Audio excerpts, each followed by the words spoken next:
ನಿಲ್ಲುವಲಿ ನಿಂತಿದೆ ನಮ್ಮ ಮನೆ, ನಮ್ಮ ಮನೆ ಇದು ನಮ್ಮ ಮನೆ. ನಲಿವಿನ ಅರಿವಿನ ನಮ್ಮ ಮನೆ, ಹಕ್ಕಿಗಳು ದುರಿಗೆ ನೇಸರನುದಯಕ್ಕೆ ಹೇಳುವರೆಲ್ಲರೂ ಮುದದಿಂದ,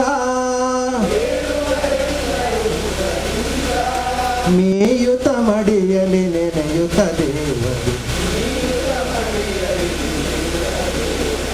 ಭಕ್ತಿಯ ನಮನ ಕರದಿಂದ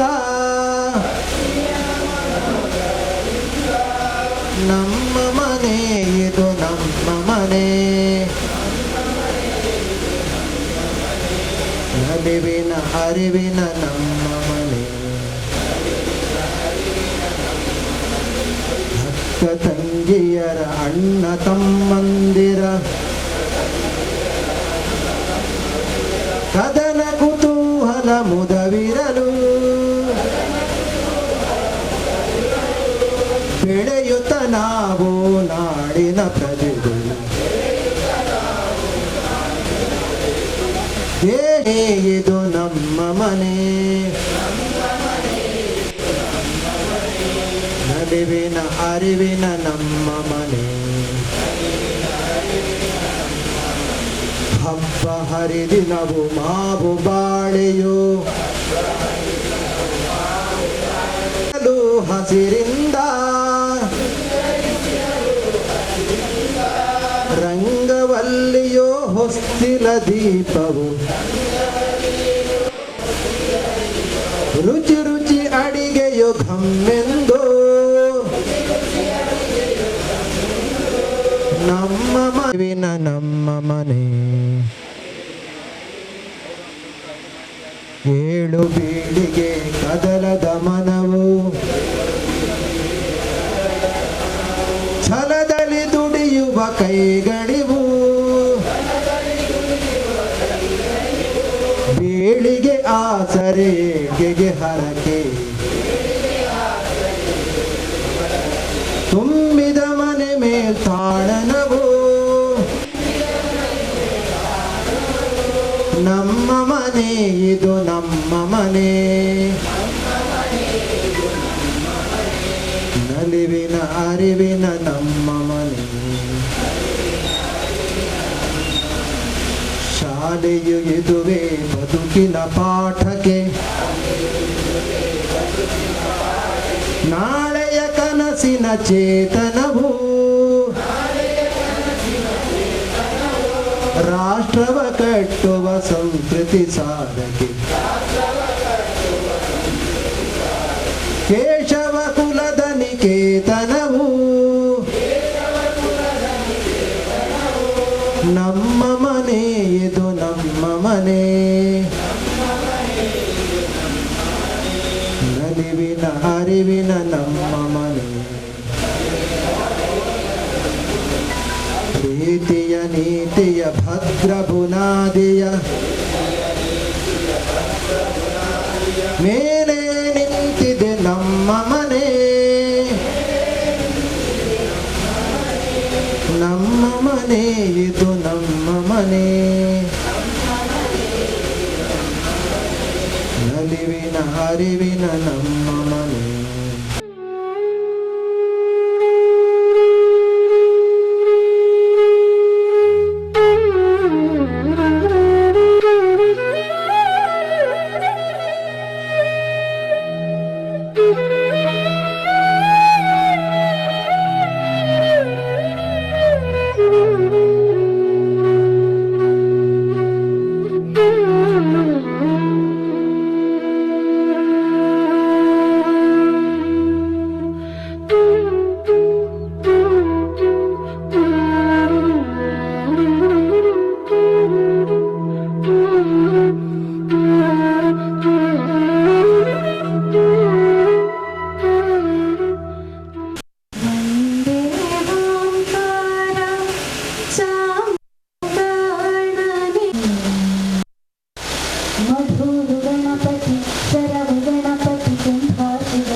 ಇಡಗುಂಜಿ ಗಣಪತಿ ಗೋಕರ್ಣ ಗಣಪತಿ ಶರಣು. ವಂದೇ ಓಂಕಾರ ಚಾಮರ ಕಾಣನೆ ಶಂಕರ ಸುತ ಶರಣು. ವಿನಾಯಕ ಮಂಗಳವರ ಶರಣು. ವಿಕಟನೆ ವಿಮಲನೆ ಧೂಮ್ರವರ್ಣನೆ ಗಣನಾಥ ನಿನಗೆ ವಂದನೆ. ವಿಕಟನೆ ವಿಮಲನೆ ಧೂಮ್ರವರ್ಣನೆ ಗಣನಾಥ ನಿನಗೆ ವಂದನೆ. ನಿನ್ನನ್ನೇ ಎಂದೆಂದು ಸ್ತುತಿ ಮಾಡುವೆ, ಹಾಡಿಕೊಂಡಾಡುವೆ, ಪೂಜೆ ವ್ರತ ಮಾಡುವೆ. ನಿನ್ನನ್ನೇ ಎಂದೆಂದು ಸ್ತುತಿ ಮಾಡುವೆ, ಹಾಡಿಕೊಂಡಾಡುವೆ, ಪೂಜೆ ವ್ರತ ಮಾಡುವೆ. ಮಧುರು ಗಣಪತಿ ಶರವು ಗಣಪತಿ ಕುಂಭಾಷಿ ಗಣಪತಿ ಶರಣು. ಹಟ್ಯಂಡಿ ಗಣಪತಿ ಇಡಗುಂಜಿ ಗಣಪತಿ ಗೋಕರ್ಣ ಗಣಪತಿ ಶರಣು. ವಂದೇ ಓಂಕಾರ ಚಾಮರ ಕಾಣನೆ ಶಂಕರ ಸುತ ಶರಣು. ವಿನಾಯಕ ಮಂಗಳವರ ಶರಣು. ವಿನಾಯಕ ಮಂಗಳವರ ಶರಣು. ಆರಾಧ್ಯ ಮಾತೆ ಶ್ರೀ ದುರ್ಗಾ ಪರಮೇಶ್ವರ ದೇವರನ್ನು ಮನಸಾರೆ ಸ್ಮರಿಸುತ್ತಾ ಹಾಗೂ ಈ ಕ್ಷೇತ್ರದ ಎಲ್ಲ ದೇವರುಗಳನ್ನು ವಂದಿಸುತ್ತಾ ಕಳೆದ 20 ವರ್ಷಕ್ಕಿಂತಲೂ ಹೆಚ್ಚು ವರ್ಷಗಳಲ್ಲಿ ನವದಂಪತಿ ಸಮಾವೇಶವನ್ನು ನಾವು ಸಂಘದ ಹಿರಿಯರ ಮತ್ತು ಸಂಘದ ಪ್ರೇರಣೆಯಿಂದ ಈ ಶಿಶುಮಂದಿರ ನಡೆಸುತ್ತಾ ಬಂದಿದ್ದೇವೆ. ಇಂದಿನ ಈ ನವದಂಪತಿ ಸಮಾವೇಶಕ್ಕೆ ನಮಗೆ ಮಾರ್ಗದರ್ಶನ ಮಾಡಲಿಕ್ಕೆ ಬಂದವರು ನಮ್ಮ ಹಿರಿಯರು, ಸಂಘದ ಹಿರಿಯ ನೇತಾರರು, ವಿವೇಕಾನಂದ ವಿದ್ಯಾವರ್ಧಕ ಸಂಘದ ಅಧ್ಯಕ್ಷರು, ಶ್ರೀರಾಮ ವಿದ್ಯಾಕೇಂದ್ರದ ಸ್ಥಾಪಕರು ಆಗಿರತಕ್ಕಂಥ ನಮ್ಮ ಹಿರಿಯರಾದಂಥ ಡಾಕ್ಟರ್ ಪ್ರಭಾಕರ್ ಭಟ್ ಕಲ್ಲಡ್ಕ ಇವರನ್ನು ನಮ್ಮೆಲ್ಲರ ಪರವಾಗಿ ಗೌರವಪೂರ್ವಕ ಈ ಕಾರ್ಯಕ್ರಮಕ್ಕೆ ಸ್ವಾಗತ ಮಾಡುತ್ತಿದ್ದೇನೆ. ಶ್ರೀಯುತರಿಗೆ ನಮ್ಮ ಶಿಶುಮಂದಿರದ ಗೌರವಾಧ್ಯಕ್ಷರಾದ ಶ್ರೀಯುತ ಶಿವರಾಮ್ ಶೆಟ್ಟಿ, ಹಾಗೆ ಶ್ರೀಯುತ ಗಜಾನನ,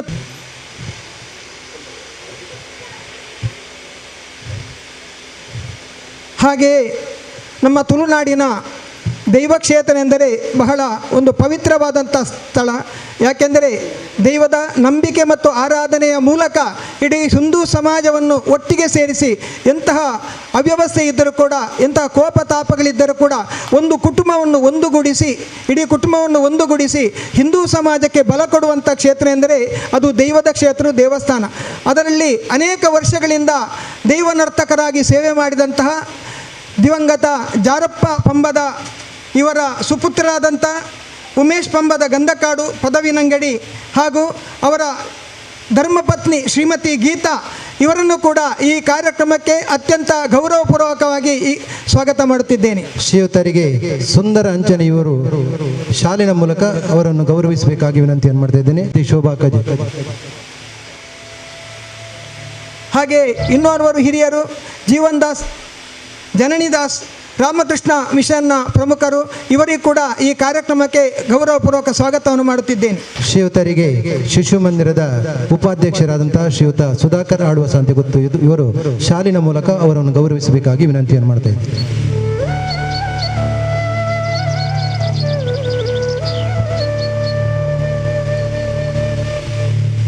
ಹಾಗೆ ಇನ್ನೋರ್ವ ಮುಖ್ಯ ಅತಿಥಿ, ಪ್ರತಿ ವರ್ಷ ನಮ್ಮ ಕಾರ್ಯಕ್ರಮಕ್ಕೆ ಬಂದು ನಮಗೆ ಮಾರ್ಗದರ್ಶನ ಬೇರೆ ಪ್ರಶಿಕ್ಷಣವನ್ನು ಕೊಡುತ್ತಾ ಕಾರ್ಯಕ್ರಮ ನಿರ್ವಹಿಸಿರುವಂಥ ಡಾಕ್ಟರ್ ಮಂಜುಳಾ ಅವರ ಪತಿ ಅನಿಲ್ ರಾವ್ ಕುಟುಂಬದ ಉದ್ಯಮಿ, ಅವರು ಕೂಡ ಈ ಕಾರ್ಯಕ್ರಮಕ್ಕೆ ಆಗಮಿಸಿದ್ದಾರೆ. ಅವರಿಬ್ಬರಿಗೂ ಶಿಶುಮಂದಿರ ಪರವಾಗಿ ಅತ್ಯಂತ ಗೌರವದಿಂದ ಸ್ವಾಗತವನ್ನು ಮಾಡುತ್ತಿದ್ದೇನೆ. ಇವರಿಗೆ ನಮ್ಮ ಶಿಶು ಮಂದಿರದ ಸಹಾಯಕ ಸೇವಾವೃತ್ತಿ ಶ್ರೀಮತಿ ವೇದಾವತಿಯವರು ಶಾಲಿನ ಮೂಲಕ ಅವರನ್ನು ಗೌರವಿಸಬೇಕಾಗಿ ವಿನಂತಿ ಮಾಡ್ತಿದ್ದಾರೆ. ಹಾಗೆ ದೈವ ಕ್ಷೇತ್ರದಲ್ಲಿ ಸಾಧನೆ ಮಾಡಿದಂಥ ಪ್ರಕಾಶ್ ಪಂಬದ ಇವರನ್ನು ಕೂಡ ನಾವು ಕಾರ್ಯಕ್ರಮಕ್ಕೆ ನಾವು ಸ್ವಾಗತ ಮಾಡುತ್ತಿದ್ದೇವೆ. ಇನ್ನು ಅನೇಕ ಜನ ನಮ್ಮ ಸಂಘದ ಪ್ರಮುಖರು ಹಿರಿಯರು ಬಂದಿದ್ದಾರೆ. ಅವರಿಗೆಲ್ಲ ಸ್ವಾಗತ ಮಾತ್ರವಲ್ಲೇ ಶ್ರೀಮತಿ ಸುಮತಿ ಪೈ ಪ್ರಜ್ಞಾನ ಎಂಬ ಹೆಸರಿನ ಯೂಟ್ಯೂಬ್ ಚಾನಲ್ನ ಮೂಲಕ ಮನೋಶಾಸ್ತ್ರ, ಜೀವನ ಕಲೆ, ನೈತಿಕ ಶಿಕ್ಷಣ ಸಂಬಂಧಿಸಿದ ವಿಷಯಗಳ ಬಗ್ಗೆ ಪ್ರೇರಣಾತ್ಮಕ ಮಾಹಿತಿಯನ್ನು ನೀಡುತ್ತಿರುವಂಥ ಅವರಿಗೂ ನಮ್ಮ ಸ್ವಾಗತ. ಹಾಗೆ ಇನ್ನೋರ್ವರು ಸುಮನಾ ನಂದೋಡಿ ಅವರನ್ನು ಕೂಡ ಸ್ವಾಗತ ಮಾಡುತ್ತಾ, ಪಾರ್ವತಿ ಪರಮೇಶ್ವರು ಲಕ್ಷ್ಮೀನಾರಾಯಣ ಸ್ವರೂಪಿಗಳ ಅಂತ ನವದಂಪತಿಗಳಿಗೆ ತಲೆ ತಗ್ಗಿ ನಮಿಸುತ್ತಾ ನಿಮ್ಮ ಆಗಮನವನ್ನು ಕೂಡ ಸ್ವಾಗತ ಸ್ವಾಗತವನ್ನು ಮಾಡುತ್ತಾ ಎಲ್ಲರನ್ನು ಈ ಕಾರ್ಯಕ್ರಮಕ್ಕೆ ಮತ್ತೊಮ್ಮೆ ಸ್ವಾಗತ ಮಾಡುತ್ತಿದ್ದೇನೆ. ವಂದನೆಗಳು. ನನ್ನ ಪತ್ನಿ ಹೆಸರು ಭೀಷ್ಮ, ಮಂಗಳೂರು. ನನ್ನ ಹೆಸರು ವೈಶಾಖ್, ಮಂಗಳೂರಿನ ನನ್ನ ಪತಿ ಹೆಸರು ವೈಶಾಖ್ ಮಧುಸೂದನ್. ನನ್ನ ಪತ್ನಿ ಹೆಸರು ಸಂಪ್ರೀತ. ಸಂಘದಲ್ಲಿ ಬಂಟ್ವಾಳ ತಾಲೂಕು ಕಿಶೋರ ಕಾರ್ಯ ಪ್ರಮುಖ. ಅವನು ಕೊಂಡನ ಭೂತ ಹಿತ್ತಲಲ್ಲಿ ಮನೆಯಲ್ಲಿರೋದು. ನನ್ನ ಪತಿಯ ಹೆಸರು ಸನತ್ ಕುಮಾರ್, ವೃತ್ತಿ ಮೆಡಿಕಲ್ ರೆಪ್, ಕೆಲಸ ಪೇಂಟಿಂಗ್. ನನ್ನ ಪತ್ನಿ ಹೆಸರು ಸೀಮಾ, ಪುರಾಣದ ಸೊಸೈಟಿ ಬ್ಯಾಂಕಲ್ಲಿ ಕೆಲಸ ಮಾಡ್ತಾರೆ. ನನ್ನ ಪತಿಯ ಹೆಸರು ಜೀವನ್, ವೃತ್ತಿಯಲ್ಲಿ ಅಂಗಡಿಯಲ್ಲಿದ್ದಾರೆ. ಸುಗುಣ, ಊರು ಮಾಣಿಲ. ನನ್ನ ಗಂಡನ ಹೆಸರು ಹೇಮಚಂದ್ರ, ಕಿನ್ಯ, ವೃತ್ತಿಯಲ್ಲಿ ಕೃಷಿ. ಶಿಶು ಮಂದಿರದಲ್ಲಿ ಭಜನಾ ಸಂಚಾಲಕರಾಗಿ ಹಾಗೂ ಹಾರ್ಮೋನಿ ಬರೆಸುತ್ತಾ ಕೆಲಸ ಮಾಡ್ತಿದ್ದಾರೆ. ನನ್ನ ಪತ್ನಿಯ ಹೆಸರು ರಂಜಿತಾ, ಉದ್ಯೋಗದಲ್ಲಿ ಇಂಡಿಯಾನಾ ಹಾಸ್ಪಿಟಲಲ್ಲಿ ಬಿಲ್ಲಿಂಗ್ ಸೆಕ್ಷನಲ್ಲಿ ಕೆಲಸ ಮಾಡ್ತಾ ಇದ್ದಾರೆ. ನನ್ನ ಪತಿಯ ಹೆಸರು ನವೀನ್, ವೃತ್ತಿಯಲ್ಲಿ ಕನ್ಸ್ಟ್ರಕ್ಷನ್ ಸೂಪರ್ವೈಸರ್. ಸಂಘದ ಜವಾಬ್ದಾರಿ ಇದ್ರೆ ಹೇಳಬೇಕು, ಹಾಗೂ ಏನಾದರೂ ಜವಾಬ್ದಾರಿ ಇದ್ರೆ ದಯವಿಟ್ಟು ಹೇಳಬೇಕು. ವಿಶ್ವ ಹಿಂದ್ ಪರಿಷತ್ ಉಳ್ಳಾಳ ಗ್ರಾಮಾಂತರ ಪ್ರಕರಣದ ಕಾರ್ಯದರ್ಶಿ. ಶ್ರೀ ಗಿರೀಶ್, ಇವರು ಯುನಿಟಿ ಹಾಸ್ಪಿಟಲಲ್ಲಿ ಪರ್ಚೇಸ್ ಡಿಪಾರ್ಟ್ಮೆಂಟಿದ್ದು HOD ಆಗಿದ್ದಾರೆ. ಹಾಗೆ ಜೈ ಶ್ರೀರಾಮ್ ಸಂಸ್ಥೆ ಮಂಜೇಶ್ವರ ಇದರ ಅಧ್ಯಕ್ಷರಾಗಿ ಕಾರ್ಯನಿರ್ವಹಿಸುತ್ತಿದ್ದಾರೆ. ಹಾಗೆಯೇ ಯುವ ಭಾರತಿ ಸೇವಾ ಸಮಿತಿ ಇದೆ, ಅದರಲ್ಲಿ ಪ್ರಧಾನ ಕಾರ್ಯದರ್ಶಿಯಾಗಿ ಕೆಲಸ ಮಾಡ್ತಿದ್ದಾರೆ. ಹಾಗೆಯೇ ಮಿಯಪ್ಪದವು ಅಯ್ಯಪ್ಪ ಭಜನಾ ಮಂಡಳಿ ಇದರ ಭಜನಾ ಪ್ರಮುಖರಾಗಿ ಕಾರ್ಯನಿರ್ವಹಿಸ್ತಾ ಇದ್ದಾರೆ. ನನ್ನ ಶ್ರೀಮತಿ ಹೆಸರು ಚರಿತಾ ಟಿ, ಇವರು ವರ್ಕಾಡಿ ತೋಕೆಯ ನಿವಾಸಿ. ಪರ್ಸ ಡೈಗ್ನೋಸ್ಟಿಕ್ ಇದರಲ್ಲಿ ಅಕೌಂಟೆಂಟ್ ಆಗಿ ಕಾರ್ಯನಿರ್ವಹಿಸುತ್ತಿದ್ದಾರೆ. ನನ್ನ ಪತ್ನಿ ಹೆಸರು ಪ್ರತಿಮಾ, ಮೂಲತಃ ಉಡುಪಿಯವರು. ಈಗ ನರ್ಸಿಂಗ್ ಕಾಲೇಜು ನಿಟ್ಟೆಯಲ್ಲಿ ಉಪನ್ಯಾಸಕರಾಗಿ ಕೆಲಸ ಮಾಡ್ತಿದ್ದಾರೆ. ಎಲ್ರಿಗೂ ನಮಸ್ಕಾರ. ನನ್ನ ಪತಿಯ ಹೆಸರು ಯತೀಶ್ ದೇವಾಡಿಗ, ಅವರು ಸೈಟ್ ಸೂಪರ್ವೈಸರ್ ಆಗಿ ಕೆಲಸ ಮಾಡ್ತಾ ಇದ್ದಾರೆ. ಮಂಡಲದ ಕಾರ್ಯದರ್ಶಿಯಾಗಿ ಕೆಲಸ ಮಾಡ್ತಾ ಇದ್ದಾರೆ. ಹೌದು. ಎಲ್ಲರಿಗೂ ನಮಸ್ಕಾರ. ಪತ್ನಿಯ ಹೆಸರು ದೀಪ್ತಿ ಮೋರೆ ಹೇಳಿ, ಮದುವೆ ಆದ ನಂತರ ಮೋರೆ ಆದದು, ಮುಂಚೆ ಮೋರೆ ಇಲ್ಲ ಇತ್ತು, ರಾವ್ ಇತ್ತು. ಅವರು HR ಆಗಿ ವರ್ಕ್ ಮಾಡ್ತಿದ್ದಾರೆ ಸ್ಕೂಪ್ ಕಂಪನಿಯಲ್ಲಿ, ವರ್ಕ್ ಫ್ರಮ್ ಹೋಮಲ್ಲಿದ್ದಾರೆ. ವೀಣೆ ಮತ್ತು ಸಂಗೀತ ಅಭ್ಯಾಸ ಮಾಡ್ತಾ ಇದ್ದಾರೆ. ಎಲ್ಲರಿಗೂ ನಮಸ್ತೆ. ನನ್ನ ಪತಿಯ ಹೆಸರು ಸಚಿನ್ ಮೋರೆ, ಅವರ ವೃತ್ತಿ ಫಿನಾನ್ಸ್. BJP ಯುವ ಮೋರ್ಚಾದಲ್ಲಿ ಮಂಡಲ ಅಧ್ಯಕ್ಷರಾಗಿ ಕಾರ್ಯನಿರ್ವಹಿಸುತ್ತಿದ್ದಾರೆ. ನನ್ನ ಪತ್ನಿ ಹೆಸರು ಲಾವಣ್ಯ, ವೃತ್ತಿಯಲ್ಲಿ ರಿಸರ್ಚ್ ಅನಲಿಸ್ಟ್ ಆಗಿದೆ. ನನ್ನ ಪತಿಯ ಹೆಸರು ರಕ್ಷಿತ್, ಅವರು MG ಶೋರೂಮಲ್ಲಿ ಜಾಬ್ ಕಂಟ್ರೋಲರ್ ಆಗಿ ವರ್ಕ್ ಮಾಡ್ತಿದ್ದಾರೆ. ಪತಿಗಳಿಗೆ ಡಾಕ್ಟರ್ ಪ್ರಭಾಕರ್ ಭಟ್ ಇವರಿಂದ ಮಾರ್ಗದರ್ಶನ. 98 ವರ್ಷಗಳ ಹಿಂದೆ ಪ್ರಾರಂಭ ಆಯಿತು. ಪ್ರಾರಂಭ ಮಾಡಿದ ಉದ್ದೇಶ, ಹಿಂದೂ ಸಮಾಜ ತನ್ನನ್ನು ತಾನು ಮರೆತುಕೊಳ್ತಾ ಇದೆ. ನಾನು ಯಾರು ಅಂತ ಗೊತ್ತಿಲ್ಲ, ನಾನು ಏನು ಮಾಡಬೇಕು ಅಂತ ಗೊತ್ತಿಲ್ಲ, ಜೊತೆಗೆ ಒಟ್ಟಾಗಿ ಇಲ್ಲ, ತುಂಡು ತುಂಡಾಗಿದೆ, ಸ್ವಾರ್ಥನೇ ಹೆಚ್ಚಾಗಿದೆ. ಇದನ್ನು ಬದಲಾವಣೆ ಮಾಡಬೇಕು. ಹಿಂದೂ ಅಂದರೆ ಭಾರಿ ಸರ್ವಶ್ರೇಷ್ಠವಾದಂಥ ಒಂದು ಸಮಾಜ. ಅದು ಜಗತ್ತಿನಲ್ಲಿ ಅತ್ಯಂತ ಶ್ರೇಷ್ಠವಾದಂಥ ಒಂದು ಧರ್ಮ ಹಿಂದುವಿಗಿದೆ, ಒಂದು ಸಂಸ್ಕೃತಿ ಇದೆ, ಜೀವನ ಮೌಲ್ಯಗಳಿದೆ. ಅದನ್ನು ಪುನರ್ ಪ್ರತಿಷ್ಠಾಪನೆ ಮಾಡಬೇಕು ಅಂತ, ಅದನ್ನು ಪುನಃ ಜನರಲ್ಲಿ ಅದನ್ನು ತಿಳಿಸಬೇಕು, ಜನರನ್ನು ಆ ದಿಕ್ಕಿನಲ್ಲಿ ತಗೊಂಡು ಹೋಗುವಂಥ ಒಂದು ಪ್ರಯತ್ನ ಮಾಡಬೇಕು. ಮರ್ತದ್ದರಿಂದ ನಾವು ಗುಲಾಮರಾಗಿದ್ದೇವೆ. ನಾವು ಒಂದಷ್ಟು ಕಾಲ ಮುಸಲ್ಮಾನರ ಅಡಿಯಲ್ಲಿ, ಒಂದಷ್ಟು ಕಾಲ ಕ್ರಿಶ್ಚಿಯನ್ರ ಅಡಿಯಲ್ಲಿ ನಾವಿದ್ದೇವೆ. ತಲೆ ತಗ್ಗಿಸಿಕೊಂಡೇ ಹೋಗುವಂಥ ಪರಿಸ್ಥಿತಿ. ನಮ್ಮ ಧರ್ಮ ಅಂದರೆ ನಮಗೆ ನಾಚಿಕೆ, ನಮ್ಮ ಸಂಸ್ಕೃತಿ ನಮಗೆ ನಾಚಿಕೆ, ಜೀವನ ಮೌಲ್ಯಗಳೇನು ಅಂತಲೇ ಗೊತ್ತಿಲ್ಲ ನಮಗೆ. ಆ ರೀತಿಯ ಶಿಕ್ಷಣವನ್ನು ಅವರು ಕೊಟ್ಟಿದ್ದಾರೆ. ಮೆಕಾಲೆ ಅಂತ ಹೇಳುವಂಥ ಒಬ್ಬ ವ್ಯಕ್ತಿ, ಅವನು ಶಿಕ್ಷಣ ತಜ್ಞನಾಗಿ ನಮಗೆ ಇಂಥ ಸಂಗತಿಗಳನ್ನು ಹೇಳ್ಕೊಟ್ಟ.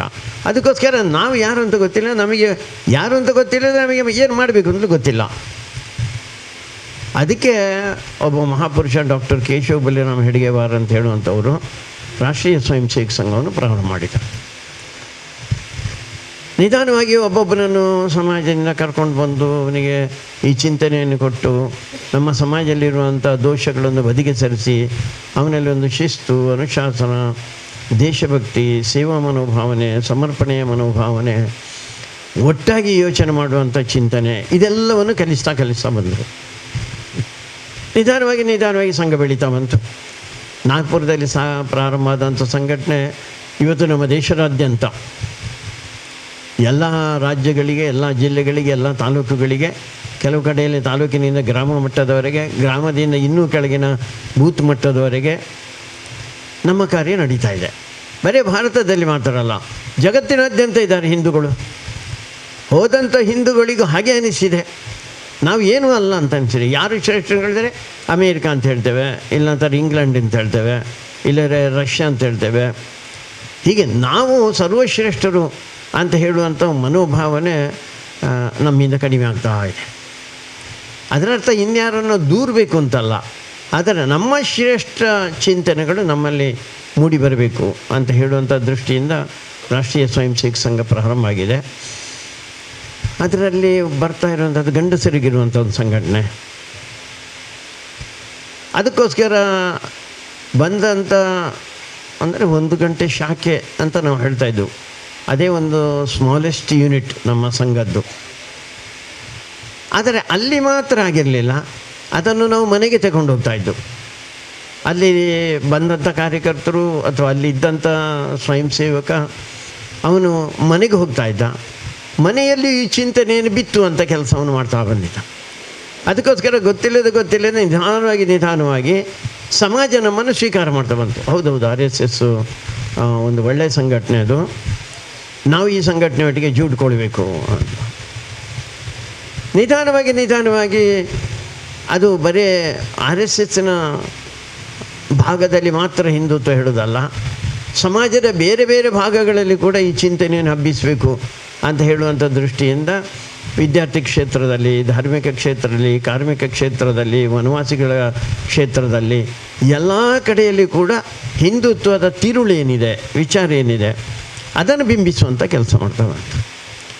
ಇತ್ತೀಚಿನ ಕೆಲವು ವರ್ಷಗಳು ಇನ್ನೂ ಆಳಕ್ಕೆ ಹೋಗಬೇಕು, ಇನ್ನೂ ಸಮಾಜದ ಮಧ್ಯಕ್ಕೆ ಹೋಗಬೇಕು ಅಂತ ಹೇಳುವಂಥ ದೃಷ್ಟಿಯಿಂದ ಒಂದಷ್ಟು ಗತಿವಿಧಿಗಳು ಅಂತ ಯೋಚನೆ ಮಾಡಿದೆ. ಈಗ ಗೋವಿದೆ, ಗೋವಿನ ಬಗ್ಗೆ ಏನಾದ್ರು ಕೆಲಸ ಮಾಡಬೇಕು. ಪರಿಸರ ಇದೆ, ಪರಿಸರ ದೃಷ್ಟಿಯಿಂದ ಯೋಚನೆ ಮಾಡಬೇಕು. ನೀರಿನ ವ್ಯವಸ್ಥೆ ಗೊಂದಲ ಆಗಿದೆ, ಅದಕ್ಕೇನಾದರೂ ಒಂದು ಯೋಚನೆ ಮಾಡಬೇಕು. ಹೀಗೆ ಇದ್ದದರಲ್ಲಿ ಒಂದು ಕುಟುಂಬದ ಯೋಚನೆ ಇದೆ, ಆ ಕುಟುಂಬದ ಕಲ್ಪನೆಯನ್ನು ಕೊಡಬೇಕು ಅಂತ ಹೇಳುವಂಥ ದೃಷ್ಟಿಯಿಂದ ಒಂದಷ್ಟು ಕೆಲಸಗಳು ನಡೀತಾ ಇದೆ. ಆ ಕೆಲಸದಲ್ಲಿ ಇದು ಒಂದು ಕೆಲಸ. ಅದಕ್ಕೆ ಕುಟುಂಬ ಪ್ರಾರಂಭ ಆಗೋದು ಇಲ್ಲಿಂದ. ಮದುವೆ ನಮಗೆ ಸಾಮಾನ್ಯ ಎಲ್ಲರಿಗೂ ಆಗುತ್ತೆ.